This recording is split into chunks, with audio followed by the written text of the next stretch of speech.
Hey guys, it's your girl Sunny D, 1/3 of the podcast GFT Radio Show.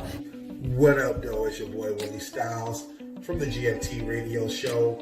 Just letting you know you can catch us every Monday night, 10 p.m. Eastern. And to get some merch, I got some on right now. Go to teespring.com/stores/GFT Radio. Grown Folk Talk Radio. Join the conversation. Let's have some fun. Holla at us.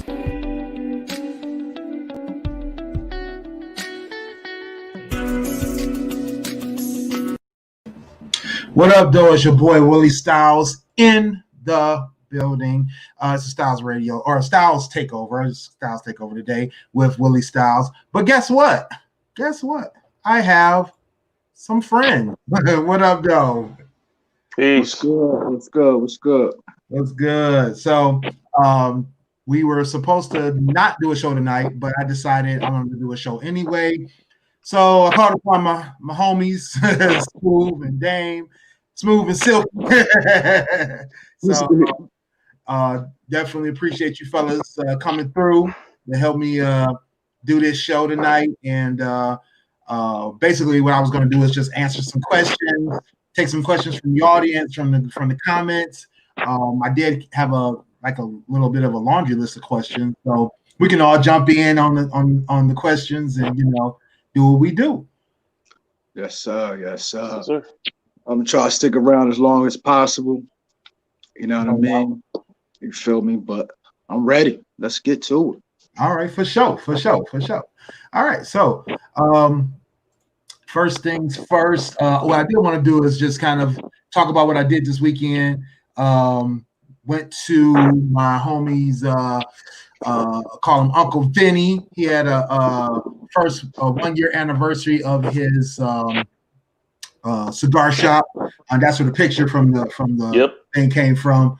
Went down to Richmond, Virginia, to a little place called Enzo's. Enzo's is a cigar shop down there, and they had a big event where it was called Hats and Heels.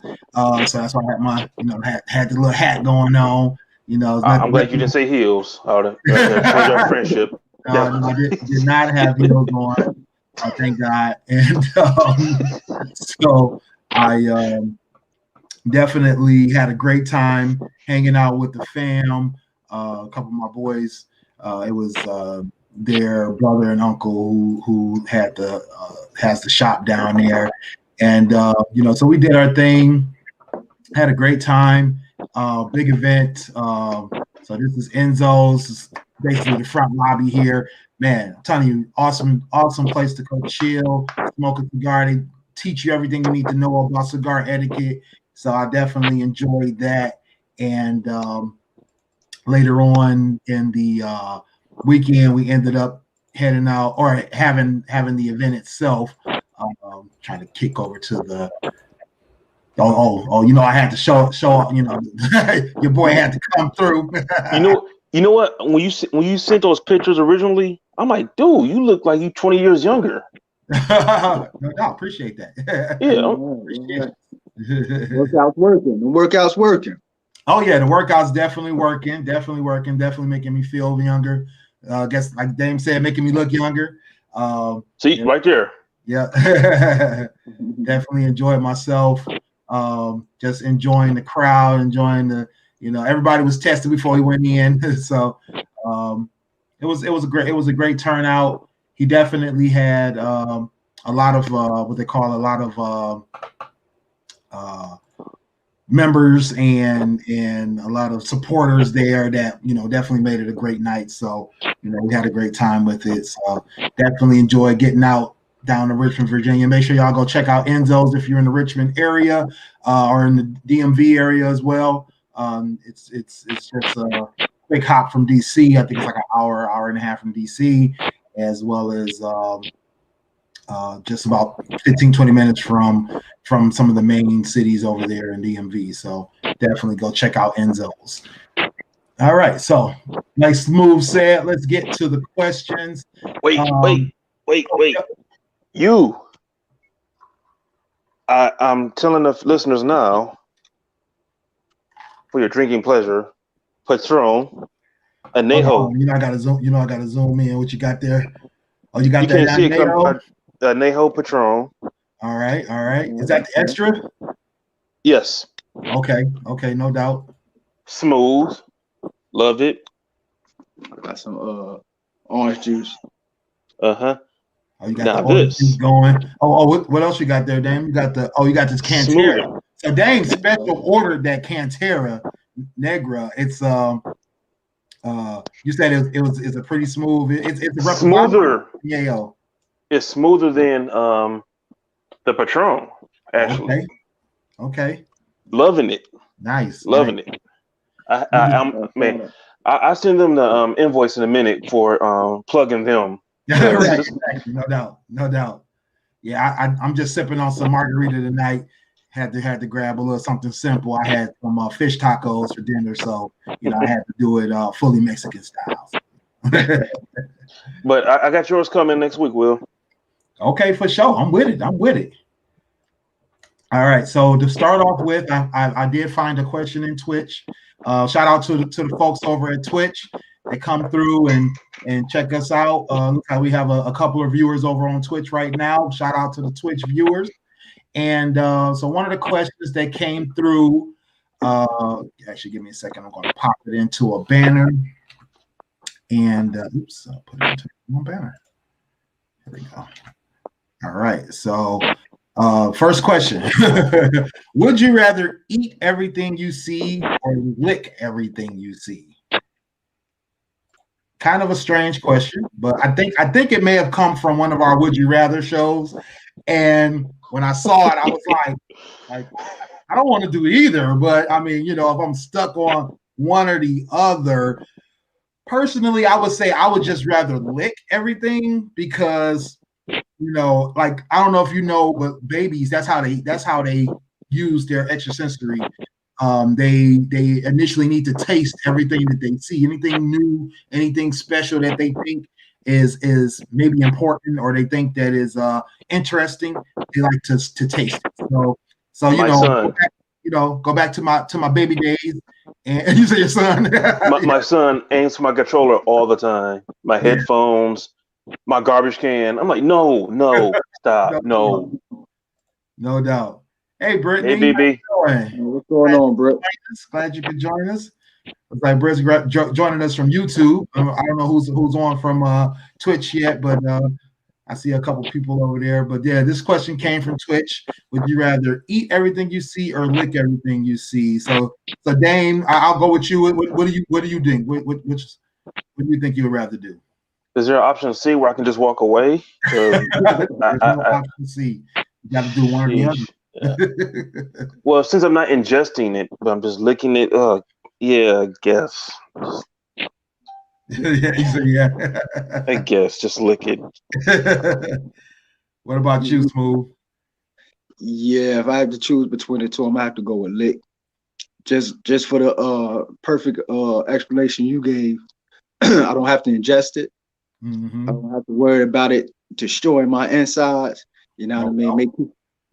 Whatever it is, it may kill my taste buds, but it won't kill me. You know what I mean? Exactly. There you go. That's what I was thinking. I was thinking the same thing. I'm like, I'd rather just see what it tastes like. I mean, hey, you might find some new things you never. But like you said, at least I don't have to eat everything and then be toe up. Now there's a weird little condition that people have where you ever heard of most people have heard of sleepwalking. Mm-hmm. There's a thing where people will sleep eat, but they will eat inanimate objects like staplers and pieces of paper, and I mean just anything that's small enough to get in their mouth, they will eat it. Wow. And yeah, I mean it's a terrible condition. I'm sure people have probably ended up in the hospital behind it. A friend of mine, they had a relative that had that condition. They didn't really tell me if they ended up in the hospital behind it, but I they definitely had some rough nights. Definitely had some. Yeah, mornings. Jeez. For real.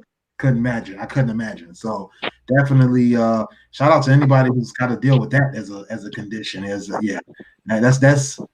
pretty scary. That's pretty scary. Trying to pass a GI Joe the next day. Oh God, that's painful. Right, no doubt. No doubt. No doubt. So next question that I got. So this question came from Facebook.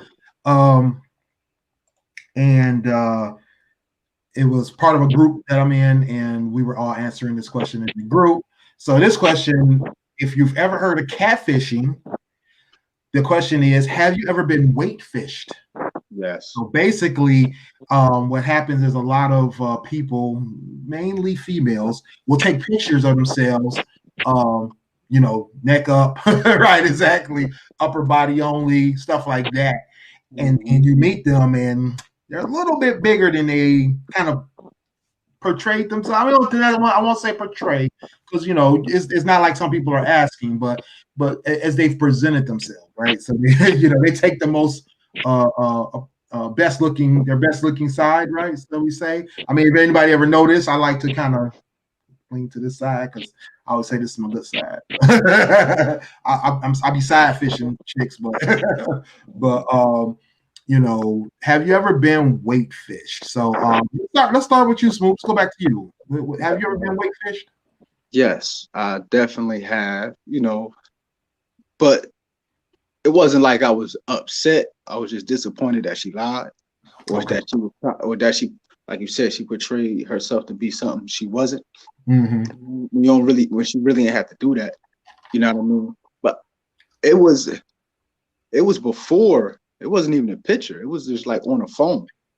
Oh, you know what I mean? Yeah, we was talking on the phone, and she betrayed herself to something. You know what I mean? About time we all, the social media got around, I kind of knew by the way people took pictures that they was hiding something. You know what I mean? You could tell by when they stand to the side, or when they always covering their stomach and stuff like that. Take a picture. So I kind of the angles, you feel me? But yeah, I definitely been weight fished before, but like I said, it wasn't more so the size, because I'm attracted to all shapes and sizes, beloved. I love my BBWs out there, so don't get it twisted. But right. You know what I mean? When you lie and portray and try to be something you're not, when you're not confident in yourself, to me, that's an automatic turn off. No doubt. You know what I mean? So when you have to fake the funk for me, or fake the funk for everybody, and for some fake perception, like, nah, I ain't with it. I feel you there, bro. I feel you there. What's been your experience, Dane? Have you been weight fished? Yeah, I've been lied to. Since a lot of, I'm not gonna say every woman, but a lot of women out there crying about men lying. Yeah, I've been lied to by women about showing from the neck up, or like Smooth said, from the side, showing different angles, and I've been lied to because she's wearing a whole bunch of makeup covering imperfections or a condition that she had. I'm not going to say no names, but she thought I was superficial enough where I was going to break up with her just because she had a couple of blemishes on her skin, where she'll hide it with a lot of makeup. No she, doubt. She kind of called me out. Not trying to call me out, but she was trying to talk to me about it. Like, after I saw it by mistake, like, do you want to break up with me now because you seeing this? I'm like, wow. No. Like, no. Can I go back to bed now? But like, this like, I'm not shallow like that. Right. No doubt. Yeah. Yeah, but my first about the no, after y'all finish about the weight fish, I want to get back to the makeup thing. Oh, okay, right. Yeah, but as far as weight, I don't have a problem with weight. My first wife was a pretty heavy set woman, I remember. So yeah. So obviously I'm not shallow like that. I like the person. I don't like, of course the package helps, but it's all about personality. If you can't be funny, you just dry. No, we can't be friends. But but no, not that far. But No doubt. You get what I'm saying. No, I feel you. Yeah, I'm pretty much the same way. I'm attracted to women of all shapes and sizes, heights, weight, things like that. And I was talking to a girl back. It was just in the beginning of the social media time, because I remember she did have like a MySpace page, I think, or I think it was a MySpace page, and we had, I forgot how we met, but basically we had like a friend of a friend or something like that, and they passed numbers between the two of us. And basically, she told me she had a MySpace page, so I went and looked, and like you said, it wasn't like we discussed weight, but like you said, her pictures were like all neck up. Very cute, very beautiful woman. She was in college at the time, and so she wanted me to come to her dorm and meet her, at her little common area where her friends were. So I get there, and I think one thing that did throw me off was that I thought she was taller than she looked. Or no, I thought she was taller than she ended up being. That's what it was. But the weight part of it, I was actually pleasantly surprised because her face kind of portrayed kind of like a petite size. And then when I got to see her in person, she was fairly thick, So, and I like them thick, like I like my gravy, like I like my grits. So I was like, okay, I'm with that. And so she was definitely self-conscious. Didn't ask me about breaking up with her, or didn't ask me about not talking to her or whatever because of the weight, but she did make disparaging comments about herself and her weight and that kind of thing. And I just thought it was weird, but I wouldn't have called it weight fishing only because I didn't ask, and maybe because I didn't care, but I thought it was weird that she wouldn't put herself out there, like because I thought she was beautiful.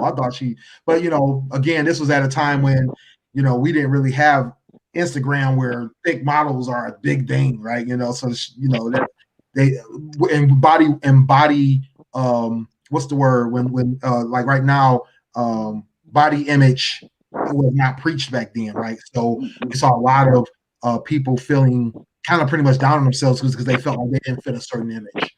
So I think that was definitely a big thing. Now this question went out to a very large group of people. Most of the answers were definitely the guys felt like they had been weight fished. People mentioned that they definitely didn't like what they saw when they ended up meeting a female. I've only met one female where I didn't really like what I saw, but that was only because she didn't. Like she portrayed herself to be like well groomed, well manicured. You know what I mean? Like her weight in most of the pictures that she had, she was more of a she like like she went out and took care of herself, that kind of thing. But like when we went out or when we got together, she was just like whatever, like she didn't care. And not to say that you had to be a 100% model type at the or not model type, 100% fully done up every time I see you, but you could tell when people basically take care of themselves on a regular basis versus only when on occasion, what I mean, that kind of thing. And it was a far cry, and that kind of threw me off, you know what I mean? So it was just like also like I ran into a chick where like her and her people where she stayed, they were nasty and dirty. It was mainly females that lived there, and I just thought that was just a big turn off, because my mom always told me women are clean, people, and this day was never clean. I was just like, bro, like if your house looked like this, what did it look like down there? I don't even want to know. So, so I that turned me off too. So it's other things that turn me off besides weight and size, that kind of thing. I definitely find, like you said, Dame, I find attitudes, energies, vibes, I find those attractive.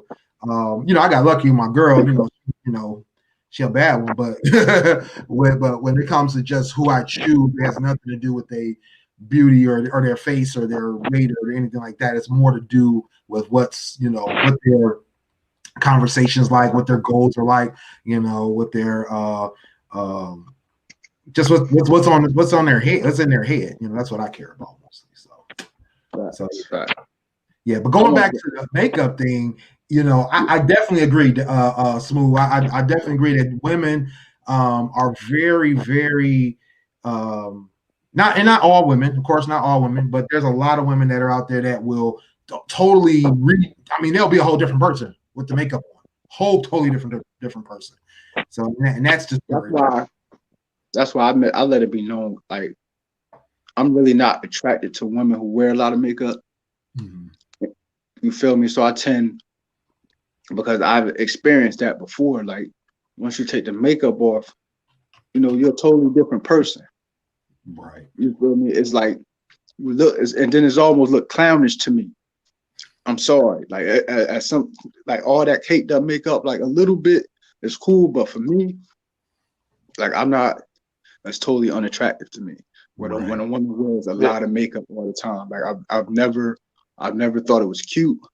I never thought, you know what I mean? Like, when women, you remember when they was just saying all the time, oh, my face beat and all this, and they were saying that, I'm like, nah. It's like, y'all looking weird, to be honest with y'all. Like, all this, that's not even y'all. Right. You know what I mean? That's not even y'all. So, you know what I mean? Like, and then it messes up their skin when they do all that makeup. Yeah. You know what I mean? So, like, I never, a lot of women a lot of dudes get caught up in that and then be disappointed. You feel me? When she take all that stuff out, when she take that mask off and you really got to see her face, then she don't look the same, then you looking at her crazy. Right. I'd be like, avoid all that. Go ahead, bro. Oh no, I was about to say, actually, my wife's, I forgot what they cousin or somewhat. I used to kick it with her back in the day before I met my wife. Nothing serious, and I would always see her with makeup for years. And I asked my wife, "Have you ever seen your cousin without makeup?" She's like, "No, I've never seen her without makeup either." Just so happened that one day I went over her house with her husband. We cool, and she didn't have no makeup on. And I'm like, you know, for the last 20 odd years I've known you, this is the first time I've seen you without makeup. Oh wow. And she's like, really? Years? Like, yeah. Wow. That should tell you something. Like, you wear too much makeup. and she did not look bad without makeup. She looked like a normal person. Did she look totally different with the makeup off? Yes. Okay. Not ugly, just different. Just different, yeah. Because after 20 years of knowing her, it's like, what the heck? Yeah. And that'd be the thing. A lot of women look so much better without all that makeup. Oh yeah, that you know what I mean? Just I agree. Yeah, I mean, they all look so much better without all that makeup. But you know, I mean, like, I be trying to tell my daughter be wanting to play makeup. I don't want her to get caught up in that. Right. You know what I mean? It's cool, all right, if you want to have some fun with it, but don't think you got to wear makeup and all this. Like, I really. Yeah, for the most part, I think most guys would agree, or a lot of guys. I don't want to say most. A lot of guys would agree that they have found women that wear makeup to the point of changing their appearance. That it changed their appearance. That they will find that the real appearance either is just as good, maybe even better, and especially when you compare the realness of it, right? Because I know a lot of times when you see that kind of thing, the colors and the tones are just off. You know what I mean? So a lot of times that's kind of a, you know, it's like you already feel a little weird about it because like your skin tone don't match. Your skin tone of your face don't match the skin tone of your hands, or your face don't match your neck. You know what I mean? That kind of thing. Some of them getting better where they match it all the way down to their chest, but you know, even then, you're talking about a lot of work. It's like, you know, unless there's something seriously wrong. I mean, there was this one woman that I was not really dating, but we were cool, and when she wore makeup, she wore it to cover up blemishes and things like that. And so I understood, you know, she didn't make herself look different. She just made herself look even toned, and she covered up things, blotches and things like that she felt, you know, took away from her appearance. So that I understood. But like you said, I've ran into some that are like two different people. You know, don't even recognize them. I mean, there was a girl that I met that, I mean, I literally didn't know who she was. She, you know, shocked me because I'm like, who are you? You know, like that actually happened to same girl that Jasmine's cousin got in the back seat of my friend's car, and he like, hey, how you doing? He thought he was picking up two people. Like, oh, right. your friend must be her friend must be coming too. So right, exactly. So he waited for a couple of minutes, like, hey, where's she at? She like, hey, it's me. Like he turned around while she's putting makeup on. Like 3 minutes later, like, whoa, you was not the same person when you jumped in the car with me. Right. I'm thinking I'm picking up you and your girl after Right. but you know how much money has to go into that? Your makeup. Just think about how much money they going just to face. Then if you're trying to even tone it toward the neck and chest area, how much money that is going into that. Yeah, there's a lot of investment in that. That's true. And dangerous, because the one I was telling you about that I used to date used to do her makeup while she drove. I'm like, do you know how insanely dangerous that is? Right, yeah. Like you doing this do that. trying to drive. I'm like, nah, right. That's crazy. Shout out to Rockstar Carly for joining in. She's one of our loyal Twitch viewers. Appreciate her. Actually, she's joining from YouTube today, but still appreciate her. She's got a nice following over there. I think she's over. I think you're over 2,100, Carly. So yeah, she's got a. What's up with YouTube today? Over at Twitch, and she's definitely lent us some great support and getting our numbers up over there as well. So shout out to Rockstar Carly. I'm just trying to say what's up with YouTube today. What's up with YouTube today? What's up with YouTube today? Everybody YouTube is popping today. We got like half our viewers are from YouTube today. So shout out to YouTube. Shout out to the YouTube crew. Hey, let me go over YouTube myself. So yeah. Can I ask y'all a question? Yes, sir. All right. How do y'all feel about your new vice president elect asking for donations for the Joe Biden defense fund to combat Trump, saying that he won the election? So they're coming up with a fund. Let me go to it right on Twitter real quick. Let me go to, because I said she must be out her damn mind. Yeah, already. She already asking for donations. I'm like, are you serious? So you're saying that they're trying to mount a counter defense to the lawsuits that they're putting out there? Yes. How about they take a page from Trump and have the U.S. government flip the bill? Oh man, I don't know which one is worse. I don't know. Like, so to Dame's point though, I mean, I actually don't mind it to a point, because that is better than what Trump's doing. Because Trump's spending millions of dollars in taxpayer money to fund these lawsuits against these states, and himself, and don't forget his own personal personal stuff. But also, I think that the timing is bad, because a lot of these cases are being shot down at the judicial level. So we're like, what are you donating to, really? Right? When you think you really donating. Right now, he's 1 for 23.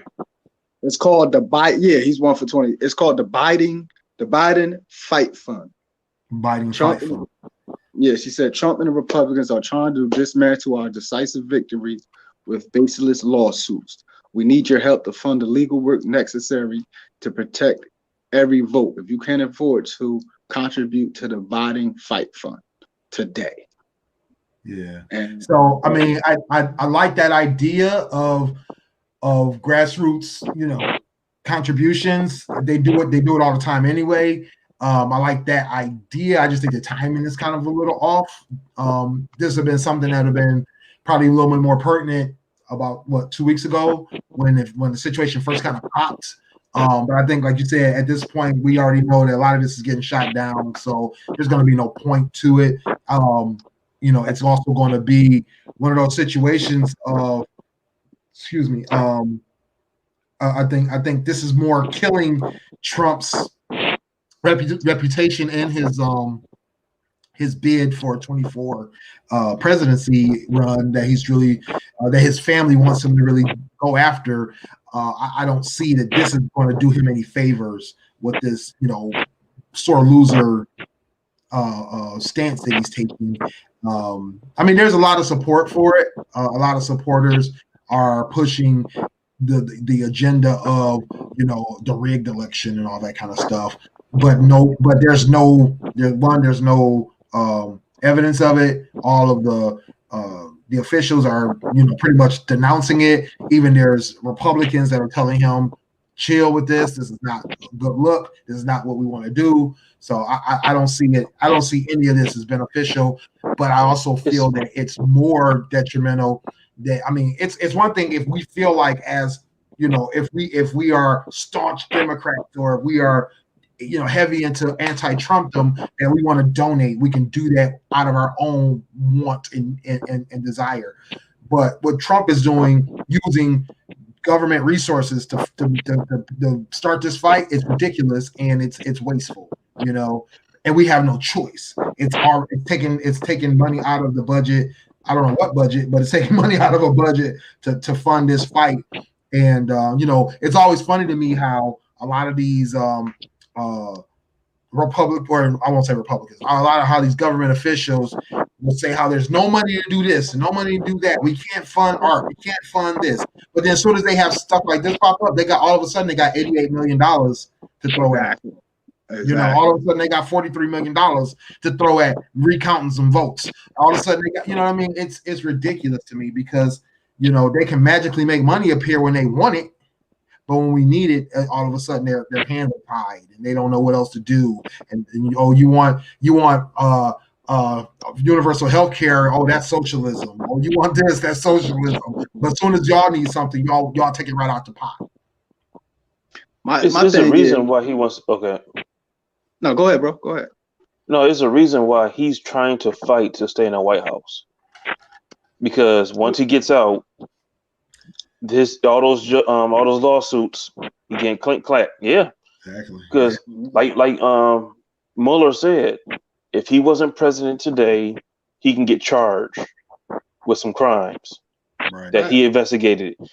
But my question is, what kind of jail are they going to put him in? They can't put him with regular people because he has access.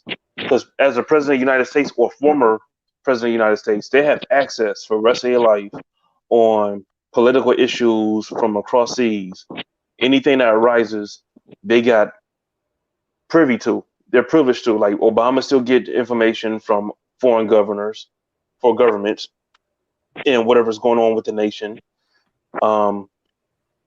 Bush, all the former presidents still get contacted and get up to date on whatever situations arise. So with that being said, where would he be at? Would he be under a house arrest? They can't put him with Gen Pop just for safety, just for national security. I don't foresee anything really popping up of them actually jailing him for anything really particular. Nothing he would have to actually do actual real hardcore time to the point of needing to worry about where he would do. I mean, because most of the stuff is going to be stuff that he's going to buy his way out of anyway. I mean, the man is a billionaire. I don't see him actually getting anything popping up that he can't buy his way out of. There's nothing that he won't be able to buy his way out of. And what we've also at least what we've been told over the years is that any sitting president that gets charged with something after coming off of a presidency is going to get pardoned by the next president anyway. It's basically their whole system and how everything works in terms of, you got one person's going to look out for you, the next person's going to look out for them. Right? So, same thing that happened with what's his face, Nixon, right? Oh yeah, much dirt as him and his administration did. He came off of that, did his resignation, and old boy that was right after him was a Gerald Ford pardon. So there's no real jail time for these kind of people.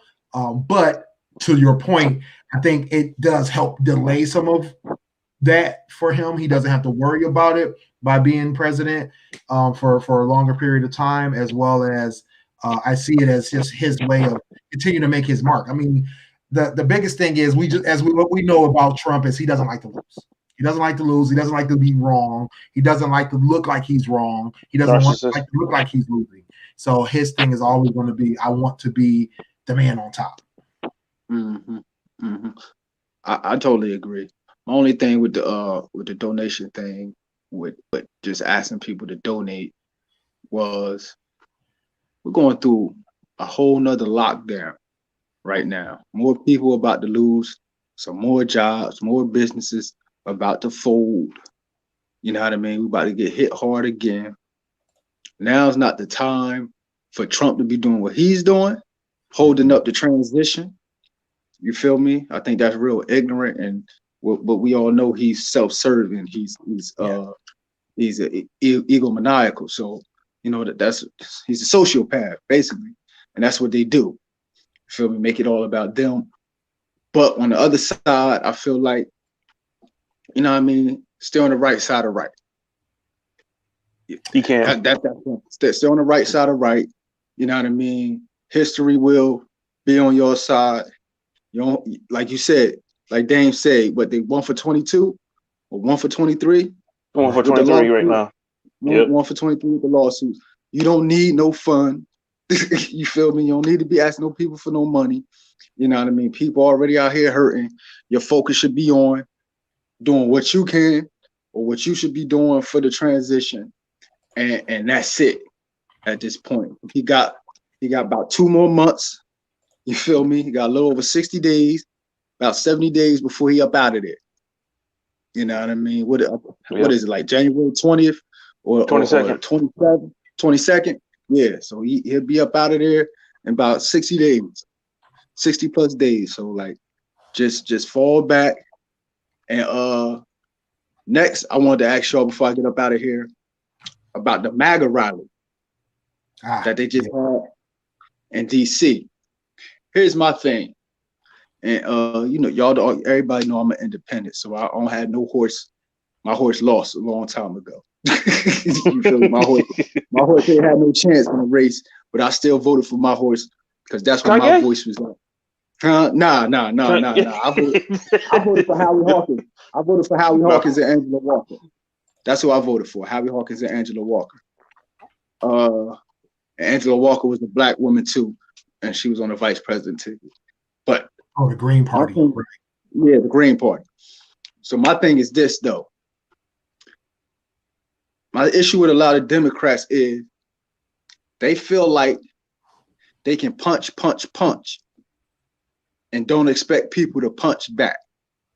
You know what I mean? So it's like with this MAGA rally, like with Willie, and Sonny had this discussion. You was like, people thought it was going to be a lot of rioting or whatever after the election.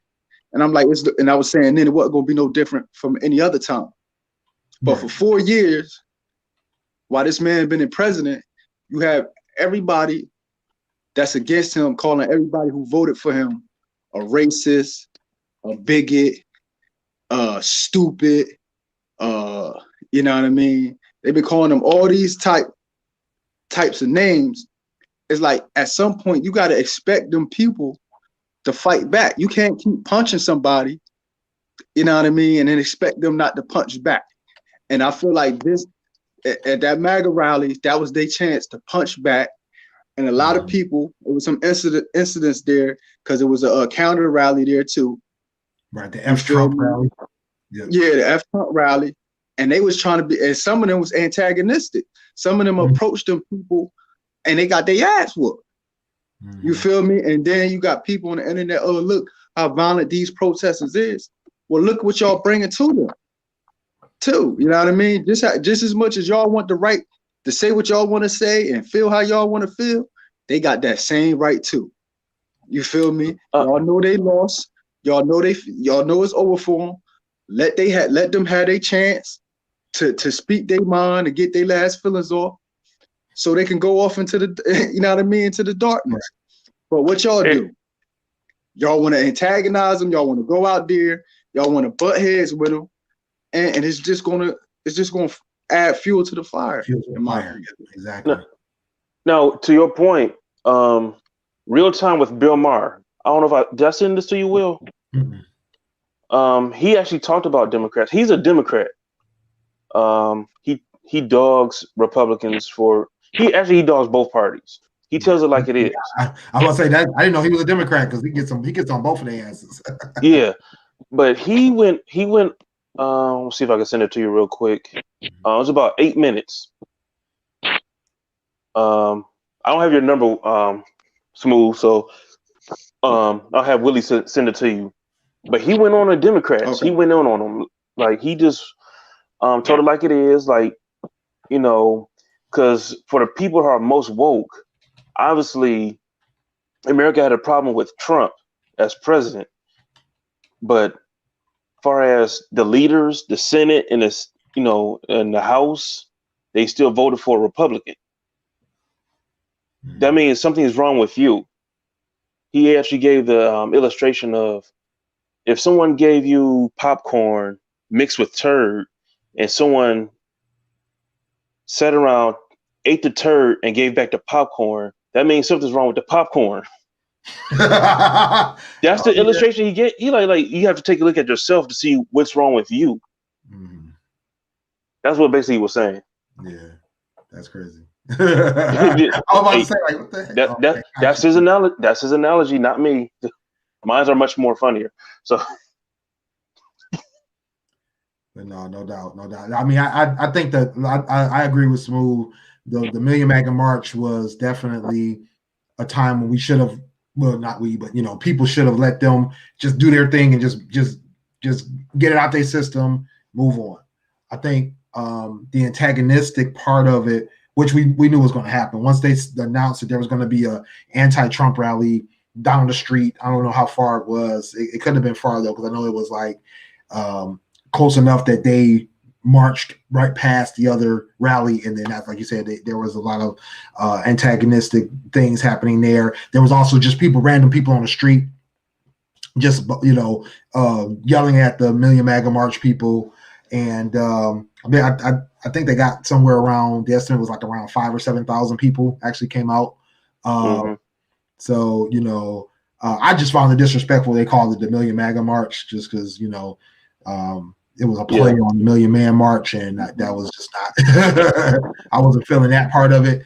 And then also, the fact that they are still pushing this whole agenda, like Brittany was just saying, it's ridiculous that they're even still entertaining this foolishness. It's definitely un-American. It's definitely he's literally spitting on our election system. And, to a point of claiming that the thing is rigged and that this is against him and all this kind of stuff, putting that into the minds of people who already are disgruntled as well as disillusioned. It's dangerous. Well, it's extremely dangerous. Well, now he knows how it feels to be a black person trying to vote. All these years of being suppressed, being told, oh, you can't come here, you have to go across town to basically vote. But it is dangerous because a lot of people believe in the democratic the process, and it's okay for them to say that it's rigged. But 4 years ago when it was happening, just let it play out. It's the electoral process. It's like they're hypocritical on they want to see their side win so much. I mean, he's really hypocritical on everything. Anything that doesn't go in his favor, it's fake news and it's against him. Anything that goes in his favor, it's just accept it. Don't be a sore loser. Don't, you know what I mean? But now he even is going against Fox News. Oh yeah, that's the ironic part. Too, yeah, he's coming. He's making his own. Giving a shout out to his own new. Not even a legal website or whatever, just people that just want to support him. Right. Yeah. His true colors are showing. Like for 4 years, and the Republicans' true colors are showing now too. Because for 4 years, we've repeatedly on this podcast and said, like, first of all, Trump isn't a Republican. You know what I mean? You feel me? And he's for himself. Yeah. And the Republicans never really wanted him. He was just their only path to victory. Right. You feel me? We just talked about this a couple weeks ago. They made a deal with the devil.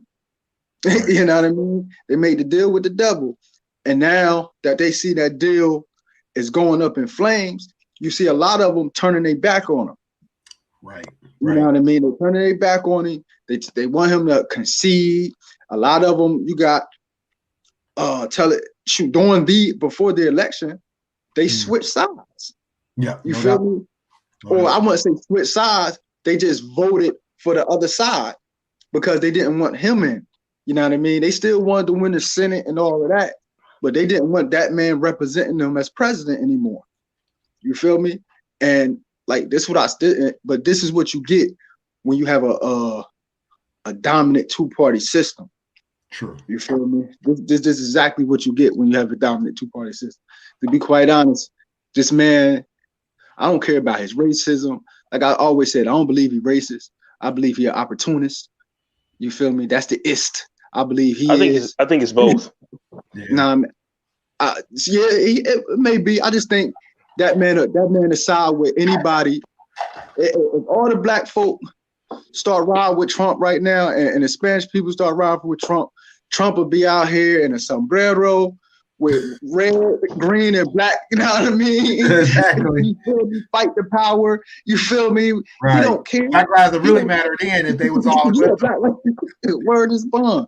Like Trump don't care. He just, if y'all with me, I'm with y'all. If y'all got the path, now make it the easiest path for me, I'm with y'all. That's what Trump at. Know what I mean? I feel you there. I'm with I mean? You feel me? Because that's what a social, that's what anybody who stroked that man ego. You feel me? Anybody that stroked that man ego, he gonna ride with. You feel me? That's why if you notice when what's them two sisters that the just black got girls, fired, that got the older ladies they got fired. If you ever notice, when he bring them out to some of his conventions or whatever, and they get on stage, that man can't stop smiling and laughing with them ladies, bro. Mm-hmm. You feel me? That's not the mark of no racist. You feel me? A racist when he gonna bring something like that up on stage because he know his base. If his base was truly, you know what I mean, he know his racists and neo-Nazis and his voter block, but that's not necessarily his strong base. You feel me? So he want to appease them, but he know for the masses, man, listen, if y'all support me, I'm riding with y'all. And that's how, like, so you can't trust nobody like that. No. You never trust nobody. Opportunities. He'll take any opportunity that gets him a win. That's all he cares about. Facts. No I got time for one more question. All right. So I'm gonna keep on the controversial topics then. We've been hearing a lot of people have, through this whole political situation, have either had breakups or had issues with their spouses or their mates or their boyfriend or girlfriend or whatever the case, because a political stance is a volatile stance, right?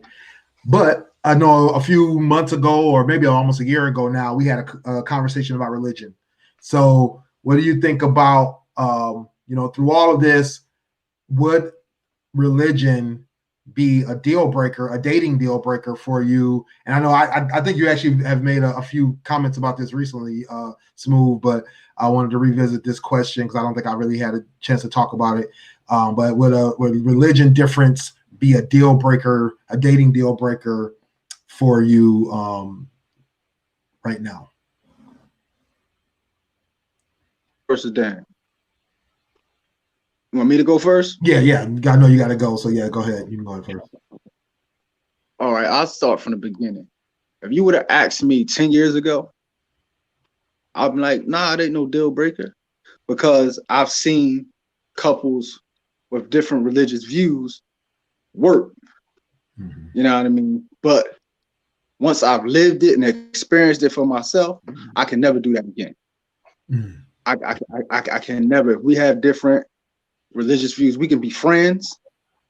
You feel me? We can be cordial. But as far as a relationship go, no, because at some point, somebody's gonna have to make a compromise. Mm-hmm. that goes against their personal beliefs.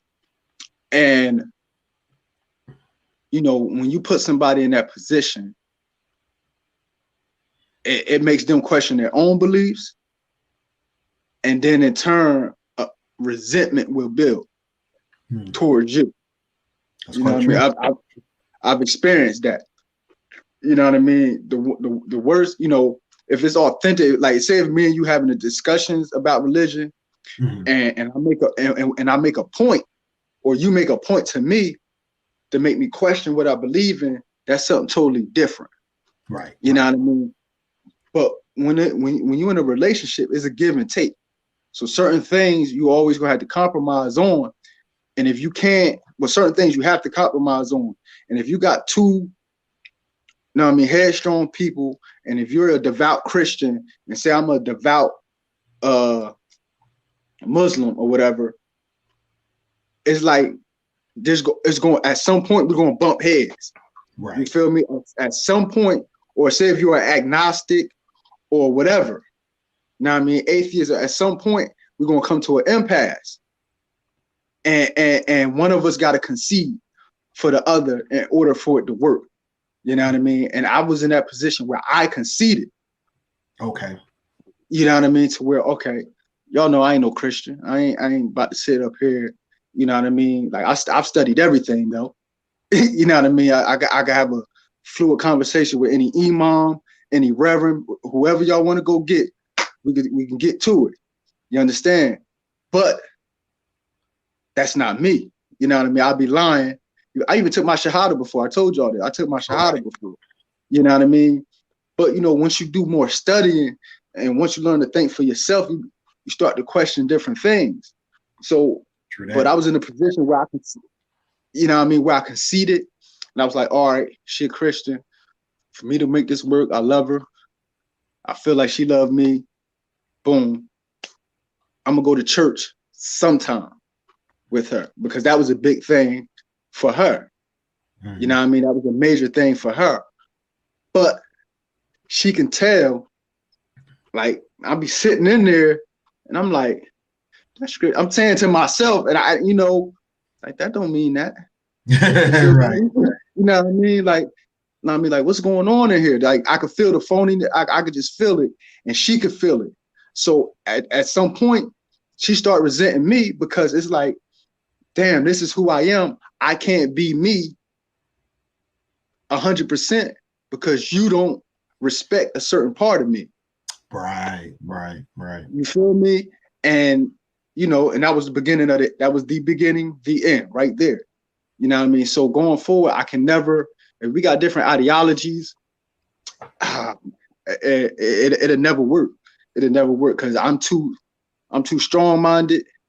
You know what I mean? I done lived it. I can't make those concessions no more. You know what I mean? I refuse to. I'm just sorry. I just refuse to make those type of concessions. So I let any woman I meet right from the door. If you're a devout Christian or devout Muslim or whatever, it's like, this ain't gonna work. This ain't gonna work. Right. You know what I mean? This ain't gonna work. Dane, what about you? Religion, politics, and government. We all rolled up into one because when you go home, that's will be your haven from outside world influences. That's your safe haven. When you bring religion into it and y'all not equally yoked with y'all same beliefs, it's gonna draw attention. Like Smooth said, it's like, I believe in this passage, and we're not even the same book. So it's like, I believe in this and don't have kids involved. That's going to bring even more tension. Like, what if I don't believe in Christianity and believe in Santa Claus and doing this and doing that, Easter Bunny, doing all this stuff, but you want to go full bore? Like, no, I don't want to do this. So it's going to cause some issues. That's why I try to stick to. I've had a couple of instances where I dated outside my religion. Mm-hmm. It was, for the most part, it was good, but long term, I knew that it was going to cause some friction. Just dealing with the people I know and how I felt about myself and my religion. No doubt, no doubt. Yeah, I definitely agree that when there's a stark and a distinct difference in what your belief systems are, that you definitely will, like you said, bring about some issues.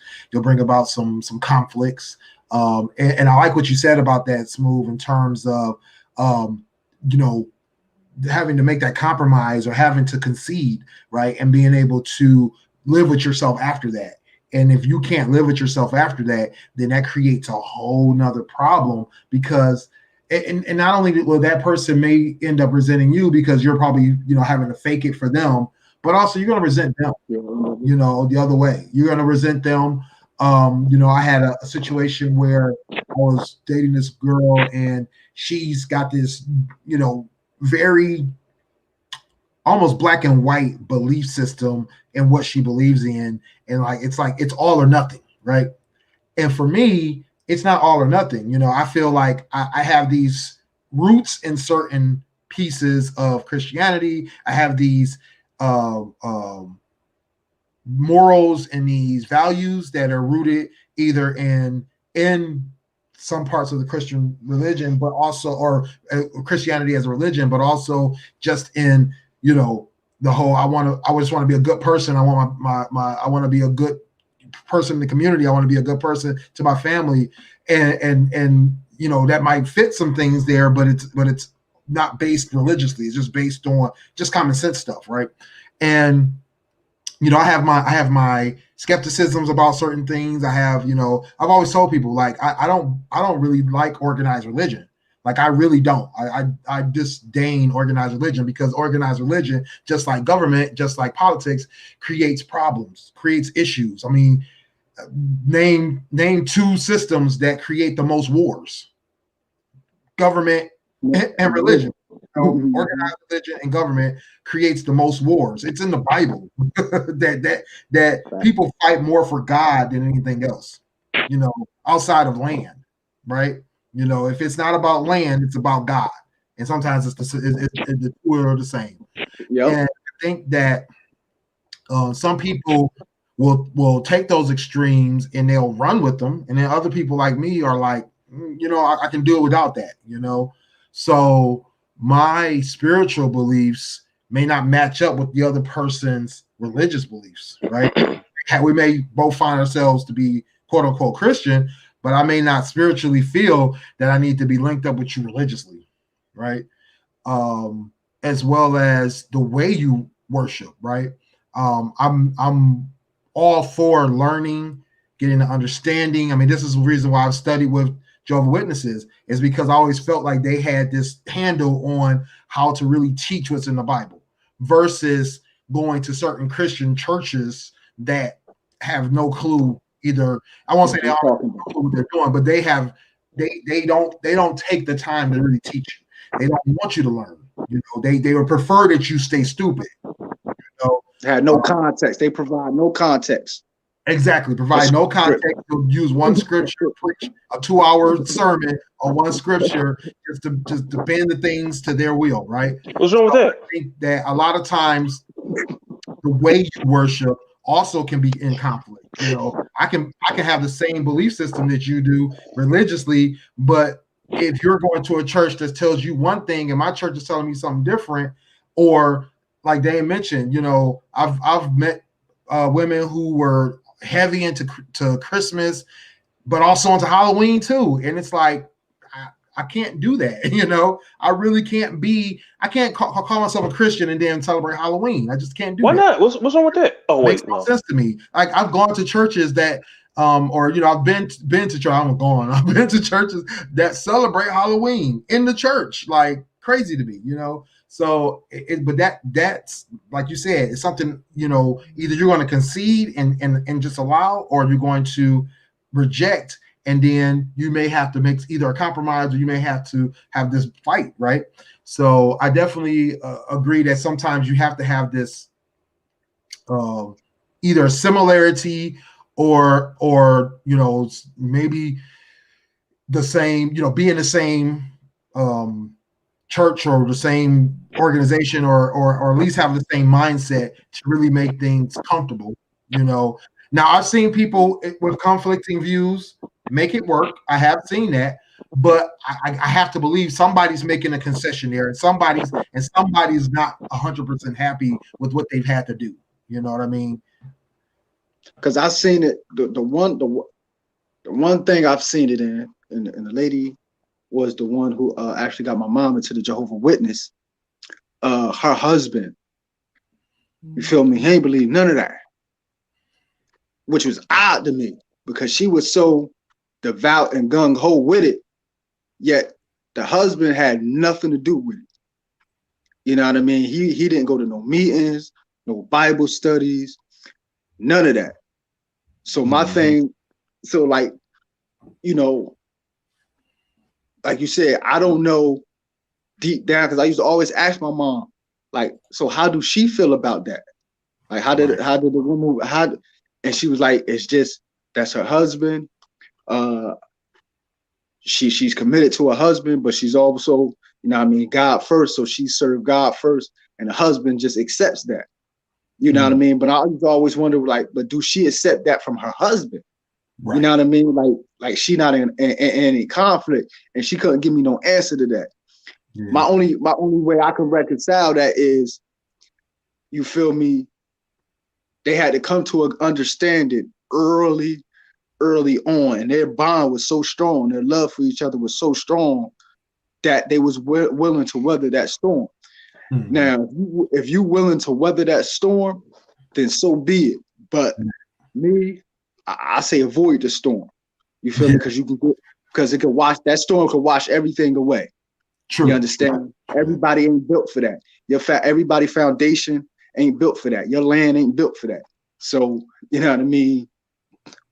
My last words is find somebody that's like-minded, that's like Willie said, spiritually linked to you in a certain way, and build from there. You know what I mean? Don't be don't bring conflict in the house where it doesn't need to be. Right. Yeah, I mean, I think that the biggest thing is that a lot of times people, like you said, will make that early on agreement or that concession that you won't rock the boat because maybe you feel like, or maybe you've been taught that, you know, what's for you is for you and what's for them is for them. And you'll allow that because, like you said, that bond is strong and you want to respect that person and what they believe in. Like, I mean, to be honest, like me and my fiance, you know, we both have bases in Christianity, but, you know, like I said, I study with witnesses and she is in a non-denominational Christian style church. And, you know, so she celebrates, you know, holidays and things like that I don't. And she believes in things that I don't. And it's like, for me, I don't have this thing where I'm like strict on, you got to do what I do, or you have to be what I be, you know, because my thing is I'm not happy with anything I'm seeing out here. That doesn't make me feel like anybody else has to be happy with what I think. You know what I mean? Like they don't have to take on my stance. You know, will I allow certain things? You know, I've had that conversation. Like, look, these are the couple of things that I'm not going to allow, or I'm not going to deal with, because I just have this out and out. This is not for me, and this is not what I want around me. So, if she respects that and wants to deal with that, then great. And if she can allow her love for me to overcome that, then great. But if not, then she knows what she has to do. But for me, you know, I'm not about to say, you know, hey, you have to go and do this, you have to quit that, blah, blah, blah. Outside of those things, I'm not about to say that. And vice versa. She's not the type of person where she's like, hey, I want my husband to do this and do this and do this. You know, she's like, hey, this is for me and this is what I want, you know. And I think that, you know, of course, we're going to probably have some more conversations about it before we, you know, finally get married and that kind of thing, you know, because that's only right. You got to communicate. And that's the thing, just to kind of touch on what you were just saying. You definitely have to have these conversations early on. Definitely early on. You don't want to have these conversations after you're married, 10 years in, all that kind of stuff, because that will create more problems. But I think that you do have to weather some storms, or you have to go through some conversations, some tough conversations that will bring up emotions, bring up, you know, skepticism, doubt, whatever the case may be. You're going to have these back and forth emotions and back and forth situations that have to be fought through in order to make your final decision. And I think that if you can get through all that, you can still be happy. But if you're in a situation where things are just so starkly different and it's a constant battle because you believe something and they don't, or they believe something and you don't, and they want you to be over here with them or vice versa, you want them to be with you, then that's battles that you really don't have to go through. There's other people out there that will share in your belief system or will share in your wants and needs, and you would have to make less concessions for that will not leave you feeling empty afterwards. Thanks. All right, fellas, I gotta get up out of here.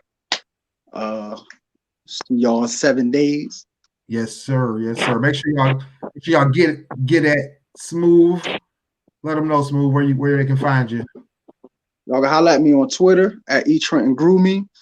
Visit my blog at kingstruth.com. I got a lot of new content coming towards y'all real shortly. So now I mean, log into that, check me out, and now I mean, go cop that merch that from Teespring, that GFT Radio merch. And I want to give a shout out to everybody who called me, who texted me for my birthday this past Wednesday. I appreciate y'all. I love y'all. Thank you. It was humbling. Appreciate it. See y'all in 7 days. No doubt. No doubt. Appreciate you, bro. Appreciate y'all. Peace, Kings. All right, man. Have a good one. You too. All right, Dan. All right. So we're going to get into the next questions. And let's see. I got another question prompted up. All right. So pet names. So I saw this article recently, and it talked about how to make your relationship better, what to do about making your mate feel good, what to do about making your mate feel special and things like that. And it mentioned pet names. And I thought that was interesting because I was having this conversation with someone and they were like, do you have a pet name for your significant other? And we were talking about that back and forth. And so the pet names were a conversation, definitely. That's Brick saying happy birthday to Smooth. Oh, it looks like he caught it. So, yep. Appreciate that, Britt. So, the article was saying how they kind of did these different surveys. And, of course, it's kind of hard to gauge if this is true or not. But what they were thinking is that pet names may be improving relationships. So, Dame, are you using pet names in your relationship? And do you think it actually makes your relationship better? Like, do you think it enhances your relationship?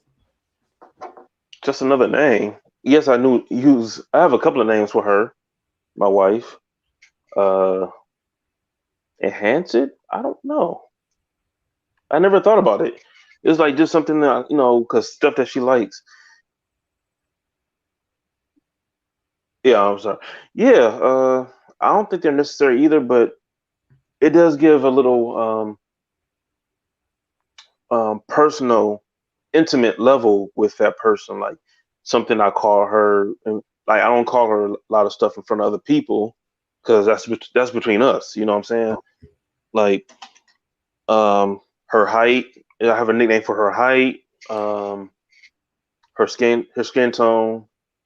Nothing crazy, just stuff that she likes. Like, in fact, she has her gamer tag.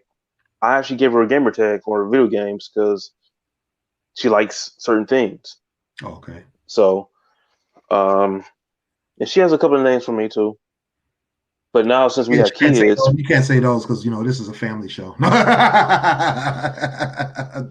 want to say BS for all the language that Sonny has said. I'm sorry, Sonny. Right. And now that we have kids, call each other mom and pop. Daddy and mama. Like go to daddy. Hey, mama, where you going? No, hey, daddy, where you going? Right. What's calling you daddy before? Yeah,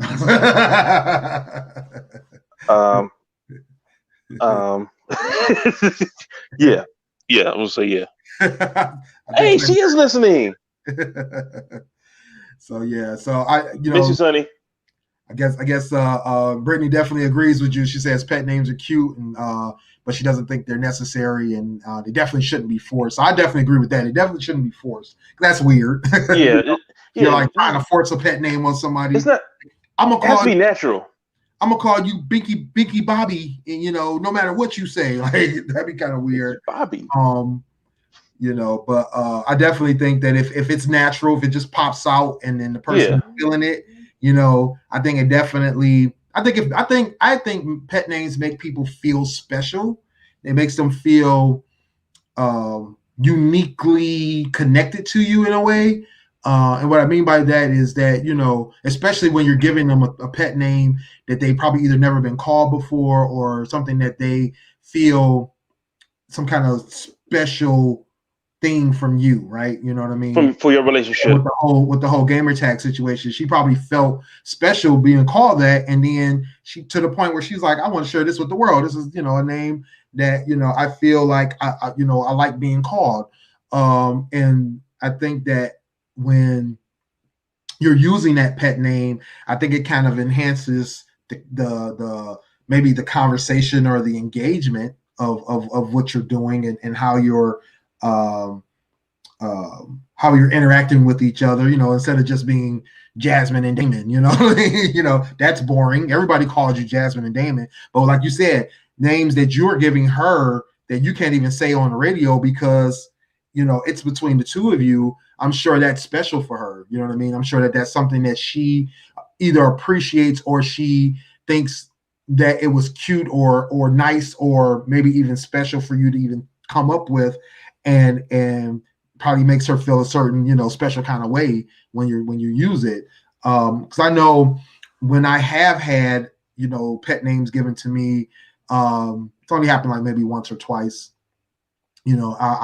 I felt, I've definitely felt special. I definitely felt, like the woman thought about something and thought about me and gave me something that was unique, or that was that she thought of, she thought through, or that she felt like was fitting. But I also don't have to have that, just call me Stylez. That's all I need. That's all I need. But no, I like you said, does it enhance the actual relationship? I'm not really sure. I'm not 100% sure about that. I mean, I think you can get away with not having pet names and still have a great relationship. I think you can still get through a relationship and have a connection, because of the things that you do, because that's actually more important, right? Our actions, the things we follow through on. Lately with the young people, a lot of the things they talk about now are like, let's build something together. Let's create something. Let's, create an empire. Let's create a lasting, what's the word? A lasting legacy together, that kind of thing. And they feel more of that kind of thing is more important than anything else. And, as challenging as that can be, I think that is, probably going to enhance a relationship. It's definitely going to make it stronger, especially if you're successful. Even if you fail, I think that, I mean, like me and my ex-wife did a business together. It didn't particularly make us rich, but it definitely made us feel more connected, because I was in business way before I was with her. And I always felt like it was something that, I just needed to do to kind of enhance what I was doing financially, as well as building my own little empire. But then when we did something together, I think it definitely brought us together in terms of having a shared goal in mind, and having a shared vision, and being able to build that was like something that I felt like it was special, and it gave us this extra connection. So something like that I thought was more enhancing to our relationship. And like I say, even though it didn't like particularly take off to the point of making us rich or anything, or helping us quit our jobs, but I think it still made us feel or made our relationship feel even better. Sonny, we got some folks from Twitch YouTube, some more YouTube folks. What up, though? So I like Sonny's because she actually gave me my nickname for this podcast, because I wasn't going by Dame yet. She just kept calling me Dame. I'm like, okay. All right. Yeah. Oh, yeah. True that. Yeah. Sure did give you that name. So, yeah. So it's, And so yeah, I mean, even if it's just your friends, just sometimes your friends can definitely do that and make you feel special or make you feel like, hey, this is something I like, or something you don't even realize. I mean, actually, yeah. I mean, actually one of my homeboys actually started calling me Stylez 30 years ago when I first started doing some of the she says she's bad with it. She's like, I don't give me that one. I just made that up because she couldn't remember your actual name. But I think that like I said, that happened to me. He was calling me Willie Stylez, and so it stuck. People started thinking that was my name, and so I started using it. That kind of thing. And but one other point she just made is that sometimes it takes a minute to come up with a name that's special and that fits, and that's true. I don't believe I ever really, like, I had an ex-girlfriend that I dated for like 2 or 3 years. I never really came up with a nickname for her, and it was funny because we always had these different names, these little nicknames come up, but we never used them longer than a few minutes. So but I know with my ex-wife, I did finally come up with a name for her, but it did take about, well, I mean, if you count our friendship, it probably took like 10 years, but just when we were dating, I think it literally did take a couple of years before I stuck with the name that I called her. And it was kind of like in your situation, Dame, like where I called her that only really between the two of us, nothing I would use out in public or anything like that. She had a nickname for herself, so there was that, but I do use it in public, but I don't, nobody would ever probably pick up on it. They probably think I'm just joking. One of my nicknames I have for my wife. So it's nothing really personal. I call her Squidget. Short Squidget. Yeah. Oh, Squidget. Oh, yeah. I've heard you call her that. Yeah. Yeah, Squidget. She's short. Whatever. So yeah, short and midget. Yeah. Terrible. Hey, it works. I mean, but hey, it's cute. She doesn't kill you over. She hasn't choked you out behind it, so she must accept it. So it's 10 years strong. Right. So yeah, right. why not? 10 years. Wow, man. We married going on 8. Yeah. Wow, man. Married 8, together 10. Yeah. I know. Just crazy. All right, next question. I had another good one. Oh yeah, here's one. Here's a good one. This was from another previous GFT radio show topic that we had. Actually, it was a subtopic of a topic. It came up a couple of times in some of our conversations. She says she's medium. So yeah. Should single folks give relationship advice? And so I guess in our situations, then I'm sure we both have some single friends out there. I mean, technically I'm single still, but I got some You're not single commitments out there, but nope, you're not single. Not single. Nope. Oh, you want to get into that conversation? Let's get into that conversation first. I want to get into that conversation first.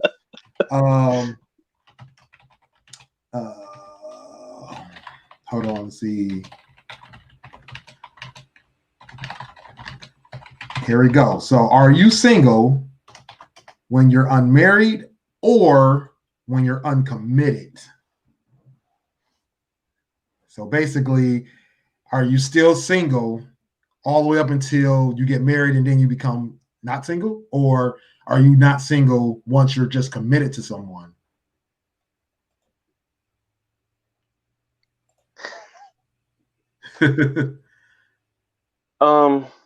That's if you're exclusively dating this one person, according to the law, he's single. Oh yeah. Sonny did a whole video on this one. And I don't watch Sonny's stuff. According to the law, I'm single because I'm not married no longer. I'm not married. But common law, if you're not married but you're living with somebody for X amount of years, you are not single. True that. Yeah, it depends on the state. Circumstances. Common law marriage. My uncle was with my aunt. They never married. Had 2 kids. never married. Just lived together for 30 plus years. Never married. Years, dang, that's crazy. Hey, they that was their life, man. That's they living their best life. Right, no doubt, no doubt. So what do you think though, Dame? Do you think a person is single until all the way until married, or do you think they're single until they get committed to someone? Till committed. Okay. Yeah, because when you're dating somebody and you're committed in that relationship, it's just you two. I do air quotes because some people just go crazy. You're leaning toward marriage, I think. Mm-hmm. I mean, what's the point of dating? You're not trying to build up towards something else. You might as well just. What if you're just building up to sex? There's an app for that. There's an app for that. There is an app for that, but not kidding. Not at all. No, not at all. Yeah, there's an app for that. You should be with that one person. Okay. I mean, you're not married. You're not completely off the market, but you are. You're making yourself unavailable. You're just working your way up to that person's. Y'all waiting to, I guess, get with each other on the same level of marriage. See, told you. This is not a friendly show. This is not a family show. Not a family show. Your ass not single. Uh-oh. See, not a family show. She using that language. Language. So Sonny's of the you're single until you're committed, then you're hers. What sign was that we were talking about? Was it Aries? I think we were talking about. Once you're with the Aries, you belong to them. That's not true. Or was it a different sign? Or was That's it a Taurus? not true. Aries? Oh, I don't think. I can't remember if Aries or Taurus. So I think Sonny made the comment that one of these signs is like once you're there, once you are committed to them, and once they're committed to you, you belong to them. I think it was once they're committed to you, you belong to them.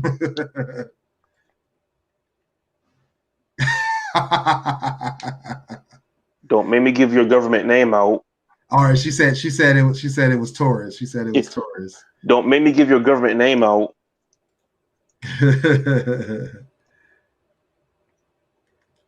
All right, and then I think Brittany is saying very true. I don't know which one Brittany's saying very true to. Are you saying very true to committed to each other? Then you ain't single. I think is that what you're saying? Commit. You're agreeing to, Britt.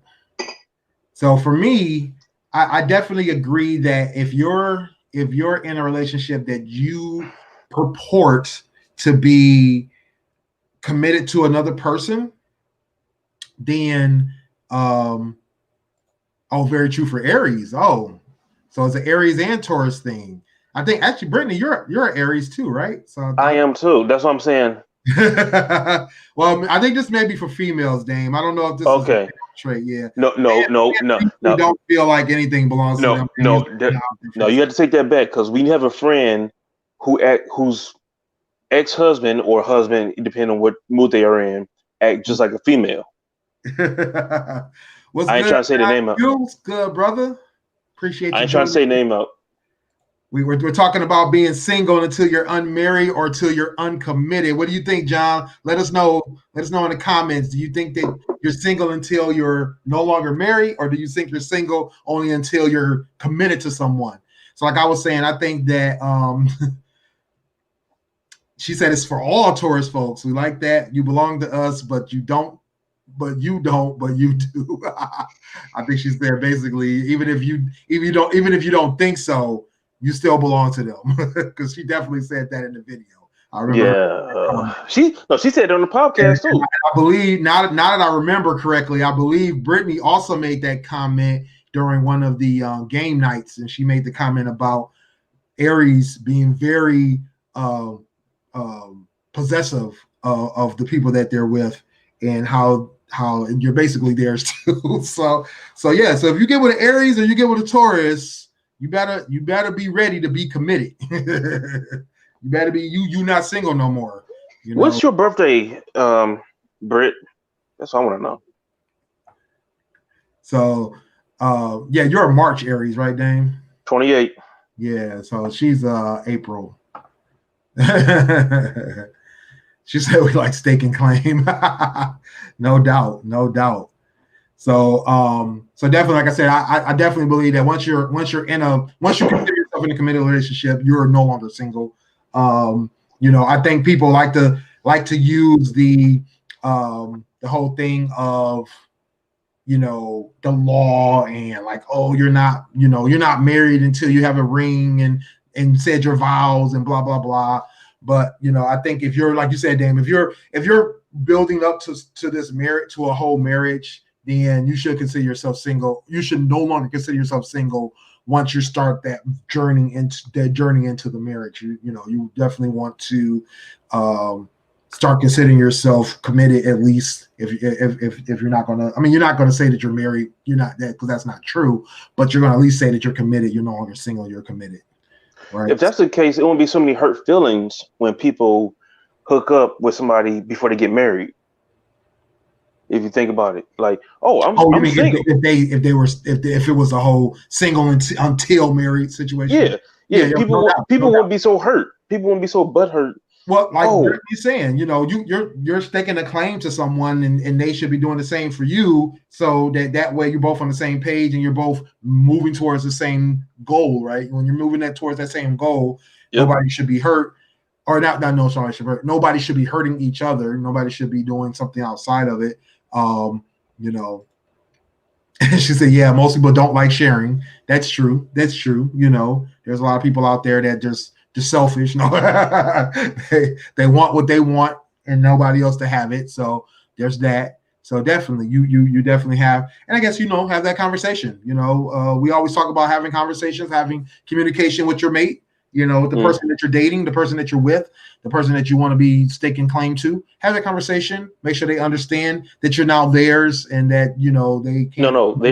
Probably want to have that conversation with them. Unless it's Sunny. Then you just hers. Part though, Dame. You say March 28th. She's April 8th.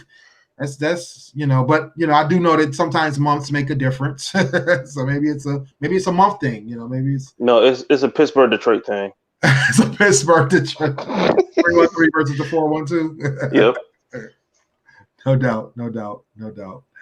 All right, next question. I didn't get an answer from John Q. I'm sure I'll run into him at one of the next fellas nights and get his opinion. Let's see. Next. I got another one. So this is a big one.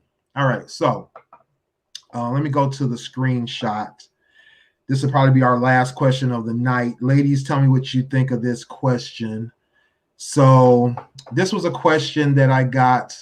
No, screw that. Have them come on. They pretty enough. Show their face. What's that? No, tell them to stop typing. Come on the show. Oh, I know, right? I'm always trying to get the ladies to come on. Especially from that girl from the 412. Oh, she said anybody that date her better know they belong to her, and I don't share unless I want to. Oh, okay. I'll be right back. No doubt. Road trip. Oh, Sonny says her son she can't get on. Hey, bring him on the show too. Sure, I'm sure we'll get Brett and Sonny on the next show, because we have a big round table coming up next week. So we're gonna I'm sure we'll get both of them on next week, right, Brittany? Mm-hmm. So definitely, I think we come to a consensus. You're married. I mean, you're single until you're committed. All right. So the next question. So one of the people in this group, they posted this question. It says, today is our 12th anniversary. How should I feel at this point in the relationship? I'm curious. Please be honest.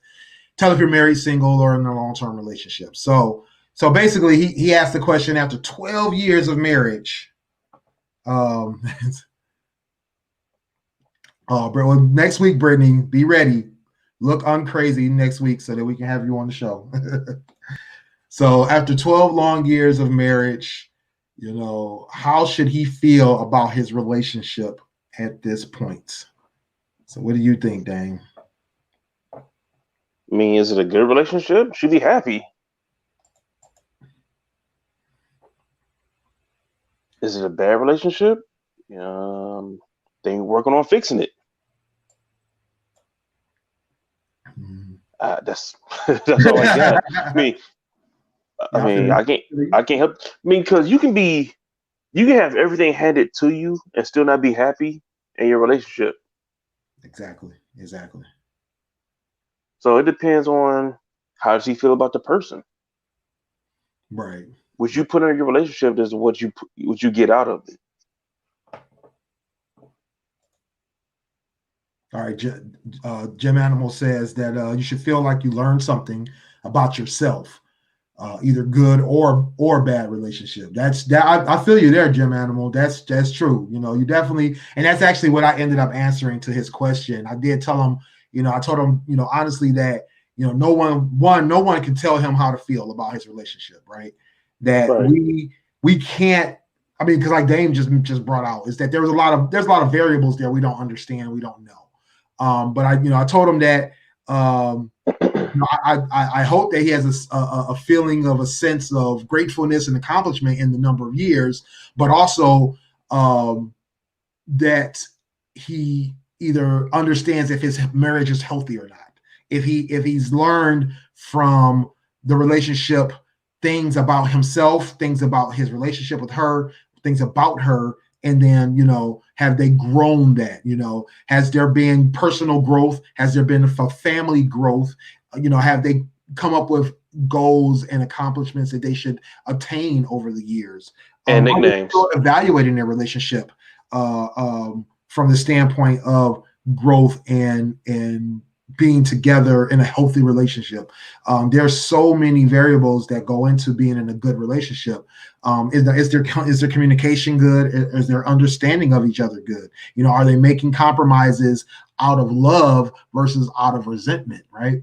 I think 12 years to be in a relationship, sometimes you can get to the point where, not to say that things are getting stale, but things will get stalled, right? Because you're hit a plateau. Right? Because, when you're in the first year, your second year, you're building on what you've done when you're dating.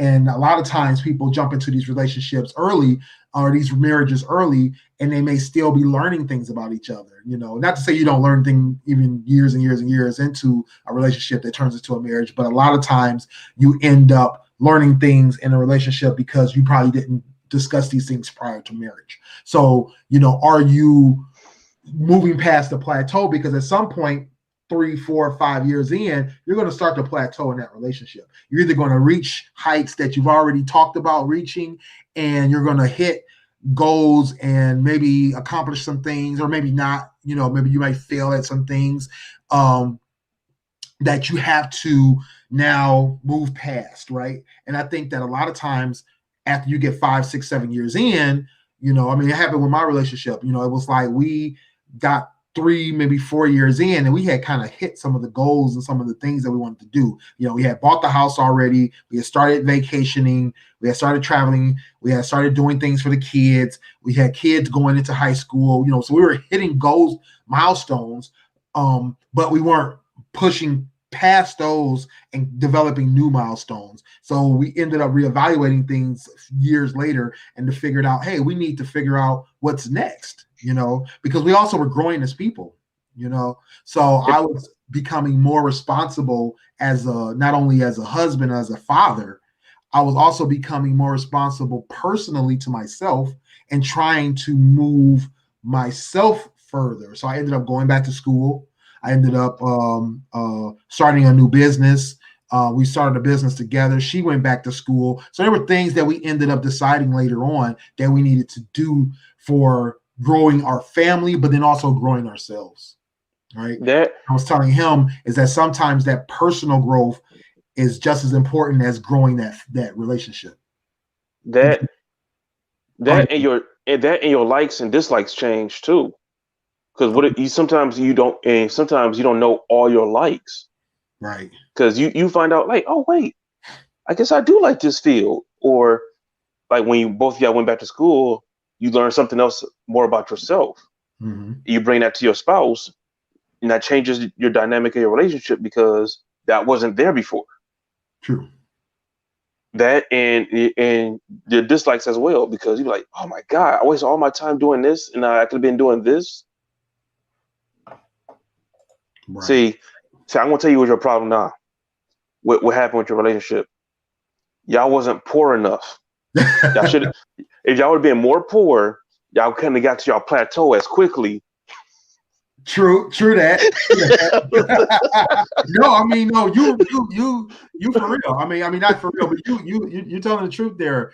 There's some things that will build stronger relationships too, because the ups and downs. I mean, when I lost my job in 2009, was it? Yeah, 2009. When the auto industry failed?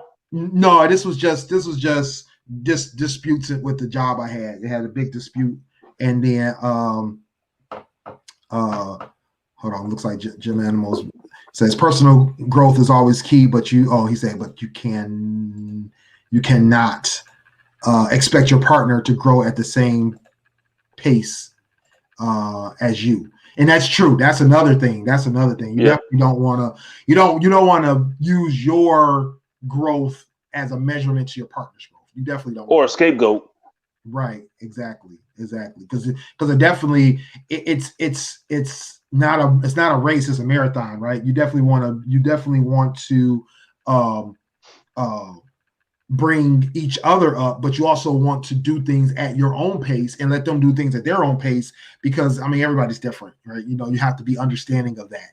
Well, one thing I did mention to him too is that sometimes you also have to look at what are your personal goals and how do they line up to your family goals, because I mean maybe your personal goal doesn't behoove your family. If your personal goal is to go do something that is going to remove you from the family picture, as well as make it challenging for the family to either survive or to make, to progress healthy, have a healthy progression.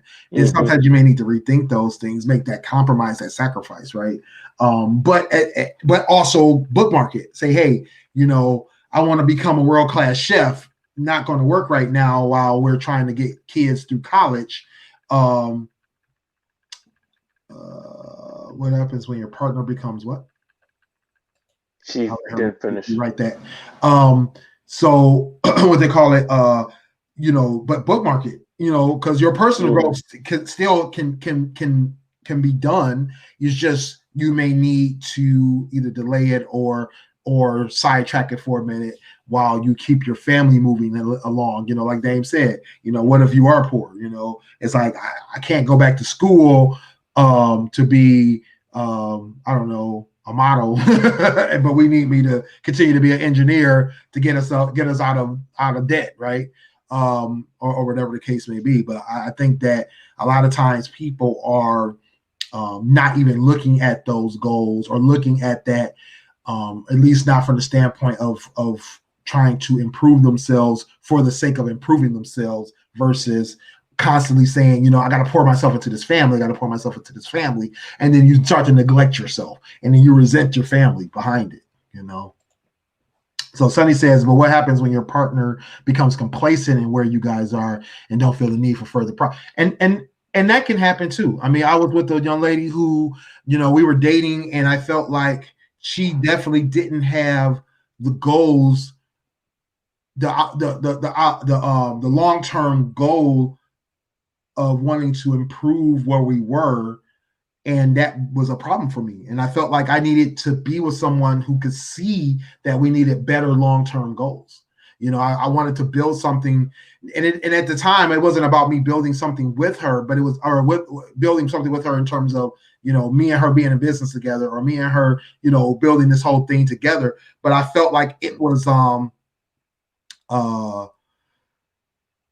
it was a matter of I wanted her to see that as a family we needed to move forward more, that we couldn't just stay complacent and be comfortable in something that was just what they call it, just standing still in the place we were, because it was just working then. I could see in the future that we needed more, that I wanted to do more. I wanted to be more. I needed her to do more. I wanted her to be more so that we could be more for our family. And so it just didn't work out because of that, literally because of that. I literally broke up with her because I was like, you know what? We're not going to the same place. I'm trying to build this bigger and better thing. I mean, I did want an empire, I wanted a legacy. I wanted to have my children be able to see their parents moving forward, constantly doing bigger things, or at least being successful in something, not just saying, we got these part-time jobs and it's paying the bills right now, so that's good enough. I wasn't happy with that. Now, what you and Sonny are saying about being complacent, what about being complacent? I want to say just for now, just because you're working toward the future, but right now you have to be complacent, I guess, for your job or yourself, just to keep the family ahead and going, to build something toward the future. Because my job right now is, I'm not where I really want to be at, but right now it pays the bills. And in the future, when my wife finally finishes school, we can move on from that. So sometimes complacency is key, I guess, in certain situations. Hold on, reword what you just said. What did you say? I guess being complacent right now is good for us, because right now it helps us out with time management, money management, for my wife to go to school. You said it's because she's in school, but that's not being complacent. That's not being for me, complacent. What we're referring to is being complacent to the point of saying, you know what, where we are right now is as far as we want to go. Oh, okay. We need to be. Okay. Yeah. What I'm saying is that, like, right now you're on the same page with her, allowing her. This is what I was talking about a second ago when I said that your goals may need to be sidetracked or may need to be delayed, because her goal right now is going to improve something for the family. Her goals align with the family growth, right? Because her being in the position she's in right now is not good. It's not to say it's not good enough, but you know what I mean? It's not where you want her to be and not where she wants to be. So she goes to school to improve that. You can't pay for her to go to school and you to go to school, as well as you can't both be in school and got kids, right? You got babies, right? So you can't do the same growth at the same time. So one of you have to make a sacrifice. You're making that sacrifice while she takes the growth that's going to improve not only her life or her situation, but in your family situation as well. So that's not being complacent. That's being strategic. Like my situation is, I want to be a house husband. So when she finishes school, there you go. But that's growth. But think about that. No, let's be for real. Let's be for real. If I can't stay at home. A real goal, even if that was a real goal, it's a goal, because look at it from the standpoint of this. When I was running my business and Brittany, I saw your comment. Definitely rewrite what you're going to write, and then I'll put it up on the screen. But definitely, if your goal is to be a house husband, right? And that was something that I definitely wasn't looking to be. But what my thing was, when I was younger, I was looking at growing my business. And then I got to the point where not only was I had my business growing up, but I also had a job that was like, paying me a lot of money, and I was doing a lot of things, but I had to work hard for that, right? So I was hardly ever home, right? So the thing was like, I was constantly working. I was being a provider, but I wasn't being a father, right? So what I ended up learning was that, without me being there, I was losing the respect of my children. So I had to learn how to be a house husband, basically. Even though I still had a nice paying job and a business going. But the thing was I had to take a step back and learn how to be a father and how to be a father at home with his kids, and not only work these jobs or do this business, but also do it while I'm raising kids at the same time, being at home 24/7. And so that was something that I had to do. And so in order to do that, their mother worked more. She made some sacrifices in order to be, a bigger breadwinner, so that way I could take more time off to be at home with the kids. I mean, we did it also because we were trying to supplement what we lost when we lost their father-in-law. When we lost my father-in-law, but it was also essential too, because the way my business was set up and the way my job was set up, I could be at home more. She couldn't. She didn't have that kind of job. She could work more, but she couldn't be at home. So that was the sacrifice. It was like we had to take that and make that part work. So people do that all the time, where it's like, okay, you work more because your job requires you to at least be at the office, but my job doesn't. So if you work a little bit more and I work a little bit less, and then I'm here at home, I can take care of the kids, that kind of thing. Right. And it becomes the goal of the family, and it lines up for the family, makes things easier, so that way you're constantly taking care of your children, taking care of your home, doing whatever you need to do to keep that going. So I think that was, essential, and it becomes the strategy, right? It becomes the home strategy. So I'm going to make some assumptions on what Brittany was saying, because I haven't seen her repost it yet.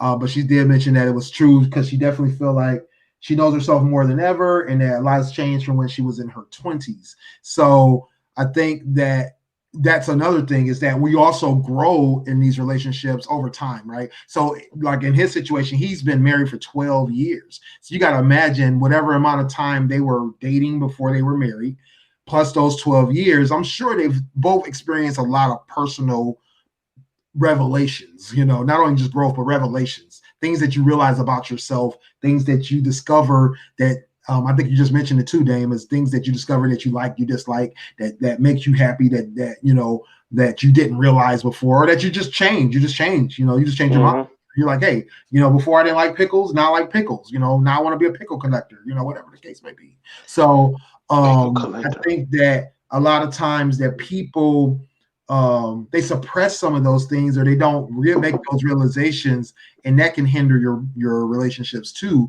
because you'll start to resent the relationship, because you'll feel like I didn't get a chance to do what I wanted to do, or I feel like I didn't make the right decisions for me because I sacrificed so much for this relationship.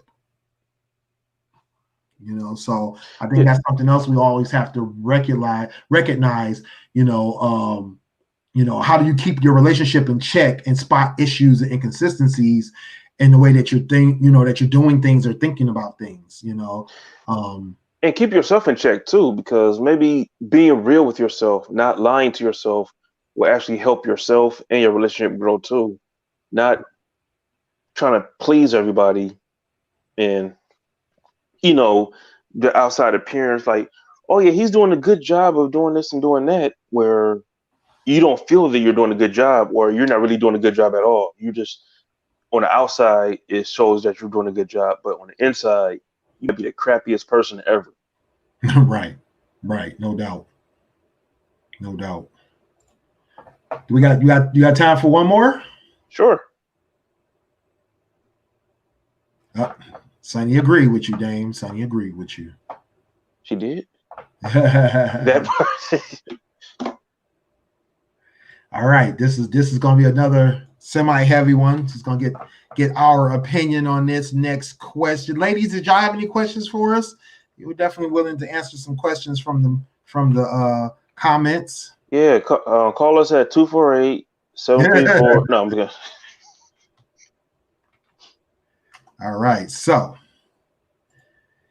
here's the next question. If a man must have a car, a house, a good job for marriage, I've seen this already. What must a woman have before marriage? Virginity. You said what? Her virginity? I don't know. What? Terrible. What? Did you say her virginity? The foolishness. If I met a woman, low key, if I met a woman right now at 40 something years old that still had her virginity, I don't know if I want it. I actually have. I don't know. I don't know if I want to deal with that. You know what I'm saying? I've actually have. Well, I mean, but my thing is this. This is my thing. Like, do I want to be the one to break it to her? Do I really want to be the one to break it to her? I don't know. I don't think I want them problems, or vice versa. Like I've run into the situation where I've been, because of the type of person I am, type of energy that I have, I've been very, let's say, I'm trying my best. I'm sorry, I hate Siri. I'm trying my best not to try to toot my own horn. I'm going to be humble here when I say this, but I've been very good at what I do to the point of outpacing others in some of the females' minds that I've dealt with, and it makes them. Oh, good point, Jim Animal. He said knowledge of self first and foremost. It makes them not to say addicted, but they definitely they want this after for to continue. You know what I mean? I'm trying to say this in the right way. I'm gonna say I don't want to sound like I'm trying to like boast or anything. I'm gonna say boat with you. Idea be sliding in my DMs by mistake, but what I'm basically by mistake on purpose. You said what? By mistake on purpose. but what I'm saying is that I think that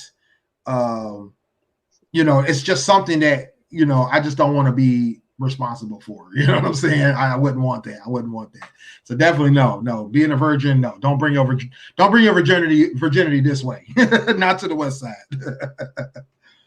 But let's go back to the comments. Jim Animal said that what he wants a woman to bring is the knowledge of self first and foremost. So I'm going to make a wild assumption here on what he's referring to, but I think basically he's just saying he wants a woman to be confident in who she is, what she can do, what she's bringing of her from her standpoint to the table. I know when I saw this question, some people, were joking around saying stuff like bringing the pussy to the table and all that kind of stuff. But I think that, having this knowledge of self is good. I mean, I think to expand on it, I think also understanding what your traumas are, what your issues are, and either having healed those or feeling that you have gotten the closure you need before you come to the table. Because a lot of times some people don't know who they really are. They know what they've been through and they live by what they've been through. They don't know how to get past that. Right. And they don't understand who they really are. They just know the traumas that they've dealt with. And then they live their life based on those traumas. You know what I'm saying? Thanks, John. Thanks. So I think that's one of the biggest things is that, we gotta push healing before jumping out there and just wanting to be with somebody. And a lot of times people are just like codependent on these relationships and not realizing that they're doing themselves a disservice, because a lot of times the other person is either taking advantage of you because of your traumas, or they're not recognizing your traumas either. And then they get mad at you because you're coming to them with all this BS that you don't even understand yourself. You know what I'm saying? So Sonny says, I don't believe they should be equally matched. I think she should come with the missing pieces to fit and complement the relationship. Okay, that's interesting. So if he's got a car, job, and house, she should just come homeless and unemployed. I don't know. I'm just thinking out loud. Dane, what you think? Man, what was the question again? Can you bring that back up? Yep. If a man must have a car, house, and good job before marriage, what must a woman have before marriage? Brittany was commenting on what I was talking about, the trauma. She says that's one thing we all have in common is we've all been through trauma. And that's true. Yeah, a lot of men are trauma too. A lot of men. God. How about somebody who's supportive of what this guy's doing, a supporting spirit, a good ear. You want to bring any more mess, and this guy's doing all the work. Then, you know what I'm saying. You want to add something that he can't bring for himself. I guess at this point, maybe stability, a peace of mind that he has a listening ear to talk to. I guess because it's some of the stuff that goes on. In relationships with dealing with the other person, you don't know what this person has been going through or been through, family issues. You might just be what he needs you to be, I guess. Right. Yeah. So one comment that let me go back to it. Sonny just mentioned material things should not be the focus. I will focus more on priority, stability, communication, stuff like that. And that kind of goes to what you were just saying, Dame, is that it's not about the material things. It could be the support that you provide. It could be the complementary emotional portion that he doesn't have, or it could be understanding when he needs to vent. It could be, I posted in my stories yesterday or day before yesterday that, being someone that a black man can come to and vent his problems to, you just don't understand the how important you are to him. And that's so real, and I won't say that's just for black men. I'm sure that's for any man, that's something that, a man can really appreciate, is being able to come to a woman and say, hey, or whatever it is he's into, but if he can come to his woman and say, hey, I really had a bad day and I had this situation come up, or, I need advice, or I just need to talk about this. That's huge to a man, mainly because, emotionally, we don't generally emotionally support ourselves or emotionally re-energize ourselves or recharge ourselves. We normally get that from the people around us, right? It can be male or female, it could be just friends, it could just be family members who give us that kind of support. But having that in a mate is huge. You know what I'm saying? Right. It means nothing when he tells everyone his problems. And that's true. That's true. But I think that if he gets the right kind of support from some woman that's in his life or a person that's in his life, I think that goes a long way. I know me personally, I'm the kind of person that I will self recharge. I will do things for myself to bring myself out of things like that. But when I have somebody there that I can kind of lean on and give my thoughts and my trials to, and they take those in and they don't, I love a woman who can help me through something from a standpoint of just listening, not judging, and just recognizing that I'm having, a time, or I'm having an issue, or that I'm having something going on, and just be there to listen. That's huge. Some woman that's supporting me, that's supportive, that recognizes that I'm doing something that it could be common, it could be standard, it could be run of the mill, or it could be extraordinary, that supports me through my, my ambitions and my desires and my goals. That's huge to me. I love when I can be pampered in that kind of way where I feel like she's paying attention, and I definitely recognize that, Sonny, that women want that. That's one of the main things women want. They want support. They want understanding. They want that listening ear. They want someone who not going to fix their issues, but listen to the issues and help them understand it's just going to be okay. That they're the strong woman that they are, they can figure it out. But also that there's somebody there who emotionally has their back, right? And I think we all need that, men and women, that we all need that ability to have someone, or that opportunity to have someone that can support them in that such a way. A lot of times people are emotionally unavailable, emotionally immature, and they don't understand that their mate needs them to be more available to them, and vice versa. Sometimes we need to feed off someone else's energy, right? Like, hey, I want to be there for you. I want to be able to be that sounding board for you. I know I'm the kind of person that I love to listen. I love to hear. I mean, I know I've been talking a lot this episode, but it is the Stylez Takeover, so cut me a break. But it's a break from Sonny. I think that I know that I appreciate a woman who can come to me and allow me to be her sounding board. I appreciate a woman who can give me that openness, that vulnerability, right? And I can be that support for her. You know what I'm saying? So I think that also gives me a recharge, because I feel like, hey, I've done something for her in support of her. So you know, some men look at it as some men look at it as a way of or look at women as a way of as an opportunity to take care of somebody. Some men like to take care of women financially. Some men like to take care of women emotionally. And I'm kind of man, I can do both.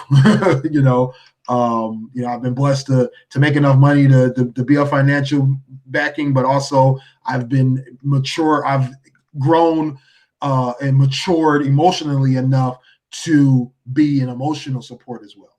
So, John Q says women should come with a mind frame to nurture and protect, be a mind frame to be a nurture and a protection for men. And a lot of men find that need, find that need to be there. That's for sure. That is for sure. As of the last couple of years, it's been even more so for men because of what's going on in the world, as far as black men being killed, like there's no tomorrow. And men need to step up and, I think, show more support for women at the same time, because women are being kidnapped for no reason. It's like, why are women just coming up missing all of a sudden? Black women at that, just coming up missing. Like they're no, we need each other more so than ever now. Yeah. No doubt. You're welcome, Sonny. So. And John Q also said, being mind frame has to be focused on protection first for women. As simple and antiquated as it sounds, this is always the most important.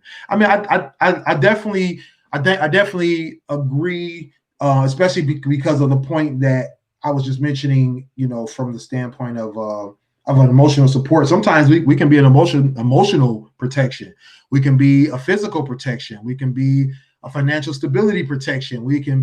There's a lot of things we can do to protect our women. Sometimes it's not always just about physical protection. Sometimes it could be protecting them from themselves. And also weight, taking the weight off their shoulders too, just by listening. Oh yeah, no doubt. I thought you was talking about weight as in weight. I'm about to say like what? But yeah, no doubt. A lot of times we can definitely be a multifaceted. And that's one thing about men that I think some men have to grow into, is that we have to grow. They need to grow into being more multifaceted, more versatile. Versatile. Thank you. You have to be more versatile about what's the word? About how they approach relationships, how they approach the women in their lives, how they approach that was Shenlo is Dame. And how they approach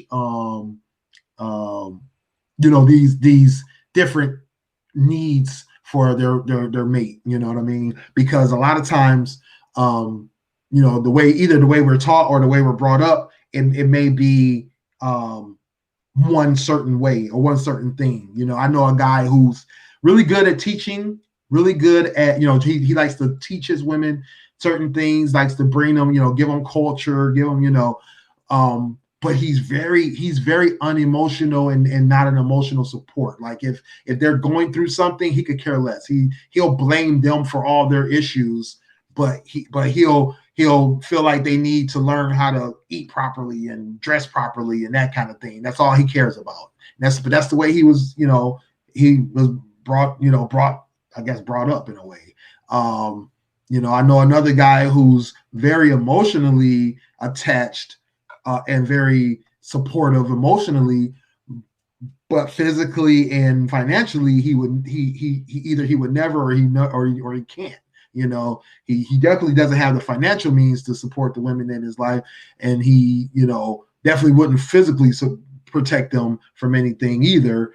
You know, but you know, if they have a tear in their eye, he'll be there with the shoulder to cry on. You know, so it's definitely, you know, you have to be more well-rounded, you know, and I've tried my best to be well-rounded in that kind of thing.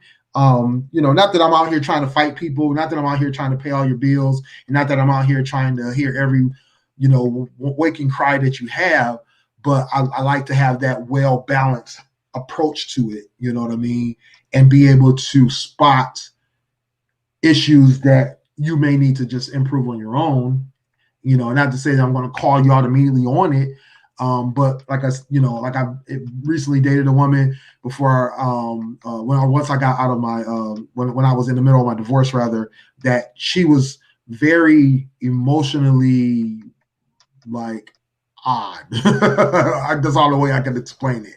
And, you know, I had to call her out on it. Like, look, you know, you have these tendencies to be very hard pressed and very, abrupt and mean, right? And it's like, not that I care that you're being mean to a point, but you also have to be conscious of my feelings, right?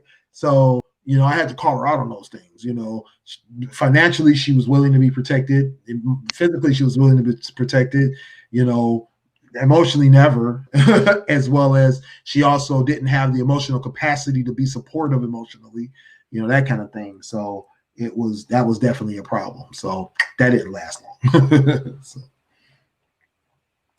You say Brett's her favorite now. Definitely. Oh, here we go. Sonny says, I've dated men who were more protective but lack the ability to be emotionally protective. I need that more than anything. And a lot of women do. A lot of women do. And it's the unfortunate part of being a man, I think. Because I know I've talked to older men, to younger men, to middle-aged men, to men somewhere, you know, in the middle, and being emotionally unable to do that. Yeah, and that's the thing. It's something either they're not emotionally, they don't have the emotional capacity to do, at least in their own minds, or they've been raised and hard pressed on a certain way of doing things that they don't see the importance. You know. Brittany says she's not even knows. Don't put her in this. But yeah, you know, I think a lot of times men have and some men have gotten a bad rap by that, right? You know, because not to say that this happens for all men. You know, I mean, I'm a good example of being well-rounded. Clint's a very good example of being fairly well-rounded. I don't know about you, Dan. You're a little off, but I think that. I'm trying. He's not even. Y'all just calling each other out today. Honorary host. I'll take it. Sonny. Thank you. Honorary host. But you know, I think that a lot of times what men will miss is that women need that emotional protection. And not to say that all women need that, but a lot of women do. A lot of women do. And sometimes not even just emotional protection. So a lot of times it's just that they need that emotional availability. You know what I mean? And that's what a lot of men lack, is the ability to be emotionally available. And I try to teach people, like, look, be emotionally available to your woman. She's got to feel that you're there, you know. And even if you don't know how to be emotionally supportive, you got to fake it. You know, you really got to. No, that's when you have that. That's when you have that communication with them. Exactly. It's about understanding. It's about getting to an understanding of what they need, what they lack, or what they're crying out for. And making that conversation about what do you need, how do you need it, right? You know, and then once you start having these conversations and you start bringing, and that goes to traumas too. You know what I mean? It goes to traumas. It goes to the fact that we have people who don't know how to go to therapy and get this help. So you got to at least be able to say, look, I recognize a problem. I recognize what you, there it is right there. Sonny says, just hug her and be there. That's good too. But this is what I was about to say, or learn it. There are many resources out there that can help you being emotionally available. Thank you. There are a lot of resources out there. And you have to be cognizant of what you're missing that will help your partner. And if you don't know, talk to them about it. A lot of times people cry out for things, but they don't really know how to express it. But if you have these conversations and say, and be listening with love and understanding that, hey, I want to understand, I want to know, I want to get it, and if they can't explain it, ask them to give you examples. Sometimes it's just about the examples. Ask them to call out, the issues when they see the issues. Because a lot of times people, they will go through these cycles of just allowing things to happen without mentioning to you. And then once they're ready to blow up about it, it's to the too late thing where they're like, they don't even remember what the issues were. They just know there were issues, like when me and my ex-wife had our like divorce talk, where it was just like, what went wrong, what went right, blah, blah, blah. It was like she had gotten to the point where she was like, I know you had issues, I just don't know what they were. And I'm like, what? Like, how? And I had to realize it's because she had forgotten. She literally had forgotten. She just knows that there were issues, and she, deep down in her heart, she like held on to that feeling, but she had forgotten the actions that brought her to those feelings. And it's because she never called them out, and I never asked her to. I knew that there was a problem. I just didn't ask because I was too scared to hear it. And sometimes, like you said, like Jim Animal just mentioned, just take a shot or a time and listen sometime. Exactly. That's really sometimes that's all you got to do. And he said, or a toke. Yeah, sometimes you got to do that too. Sometimes that helps too.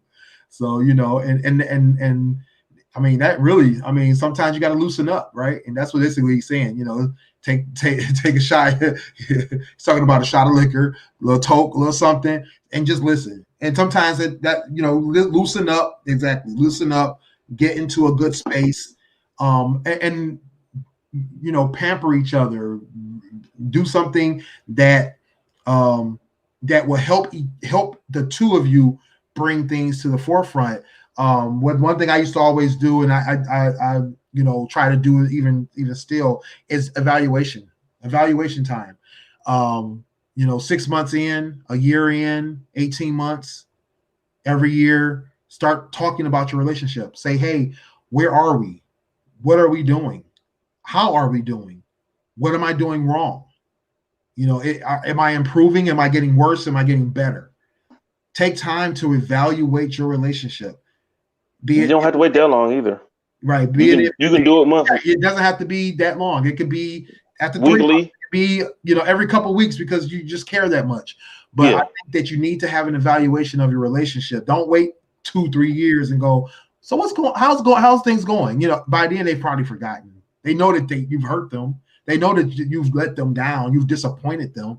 But you need to reach out to them periodically to say, what are we doing? How are we doing? Are we on the same page? That's another thing. Are we really on the same page? Because like Sunny said, she has a problem with speaking up about issues. And if she's holding those issues back, the guy may not realize that they're not on the same page. Or the same book. Or in the same book, literally.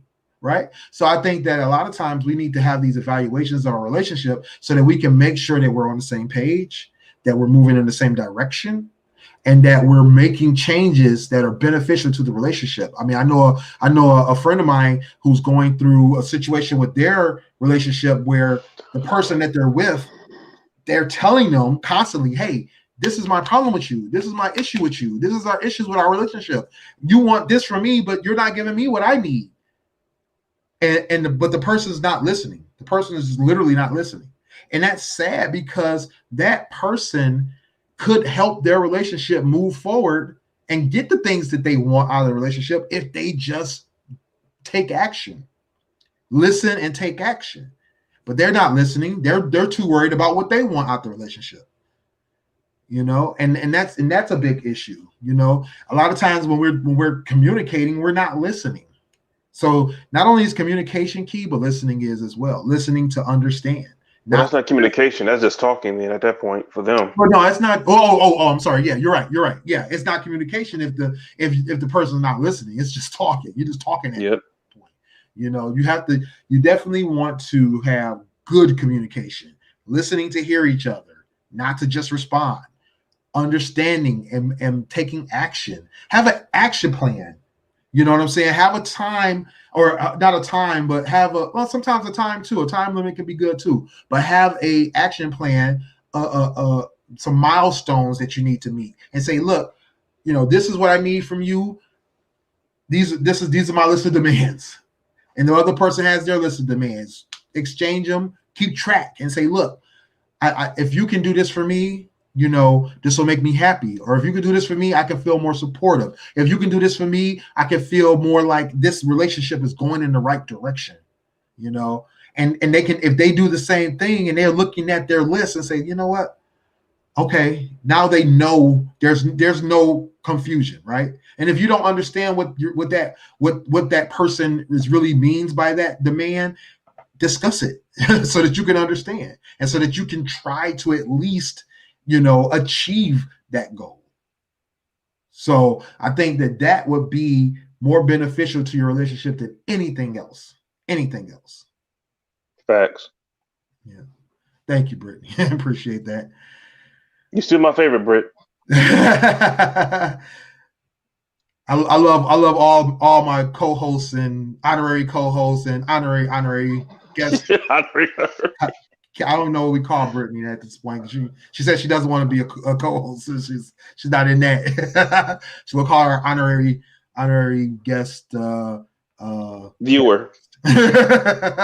She honorary guest viewer. There you go, our star guest. She's been on a few times. Only one I have to call her out. Right. Well, I guess it is getting late. Dame gave me the wrap it up speech in the private chat. So I didn't say that. I said I had to go. You can say all you want. Yeah, it's true. It is our MVP. There you go. I like that. All right, Brittany, you're our MVP. Most valuable Pittsburghian. No doubt. So definitely, it is a Stylez takeover. But I definitely had some friends involved. The person definitely appreciate you and Smooth coming through and making this a very great conversation. Appreciate everybody in the comments, all the viewers. Shout out to the YouTube viewers. Y'all was blowing it up. It looks like we had quite a few YouTube viewers. Shout out to Twitch. Shout out to Facebook Live as well. Everybody that joined on those platforms, appreciate y'all as well. And we definitely will be doing this again very soon. Next week we do have a roundtable coming up. I've been trying to recruit. I've got a lot of women that have wanted that want to join on the show. Definitely, if we can get some of the men involved, definitely want y'all to get involved as well. Jim Animal, come through next week, bro. We're gonna be talking about parenting. We're gonna be talking about some different questions. These is gonna be some hot topics, bro. It's gonna be some hot topics. So much love to you too. And yes, Brett, you're definitely an MVP in my book. So appreciate you coming through as always. Get your hair done. Appreciate you for that. Get your hair done next week. You said, right, because she said she looked crazy. Right, be ready for the show next week, Brett. We gotta have you on. So definitely next week we'll be back on with more great topics and more GFT radio show. In the meantime, I think Clint already mentioned, make sure you get your merchandise. I got on the What Up Though t-shirt. I actually got on the long sleeve, trying to stay warm up in these pieces because it's so cold in Michigan. And then you can also get masks, you can get hoodies, you can get t-shirts if you're still wearing t-shirts. Shout out to my folks down south and out west who are still wearing t-shirts. So we do have t-shirts. We have all that kind of stuff. teespring.com/stores/GFT radio. Get at us on our social media sites and our website, GFTradioshow.com, GFT_radio on Twitter and Instagram, or GFT radio on Twitch and Facebook. You can get at Sunny at @IamSunny_D at IG, Snapchat, Twitter, and TikTok, or visit her at unreservedlyme.com, where you can catch all of her posts and all that good stuff. Thank you, Sonny. Thank you, Britt. Appreciate both of you guys for joining in. What else we have? Oh, of course. You. me. Get at your boy Willie Stylez. It's a Willie Stylez Takeover. Appreciate everybody for joining in and being a part of it. And in the meantime, you can get at me on IG, Twitter, and TikTok at Willie Stylez. I'm Willie.Styles on Snapchat, Willie Styles94 on Twitch, or you can visit me at stylesradio.com or williestyles.info for all my links, or hit my link in the bio on IG. A lot of my links are all in there as well. And I think that's about it for the night. So again, thank you all for joining. And as Clint always says, see you in 7. Holla. Hey guys, it's your girl Sunny D, 1/3 of the podcast GFT Radio Show. What up, though? It's your boy Willie Stylez from the GFT Radio Show. Just letting you know you can catch us every Monday night, 10 p.m. Eastern. And to get some merch, I got some on right now. Go to teesprings.com/stores/GFT Radio. Grown Folk Talk Radio. Join the conversation. Let's have some fun. Holla.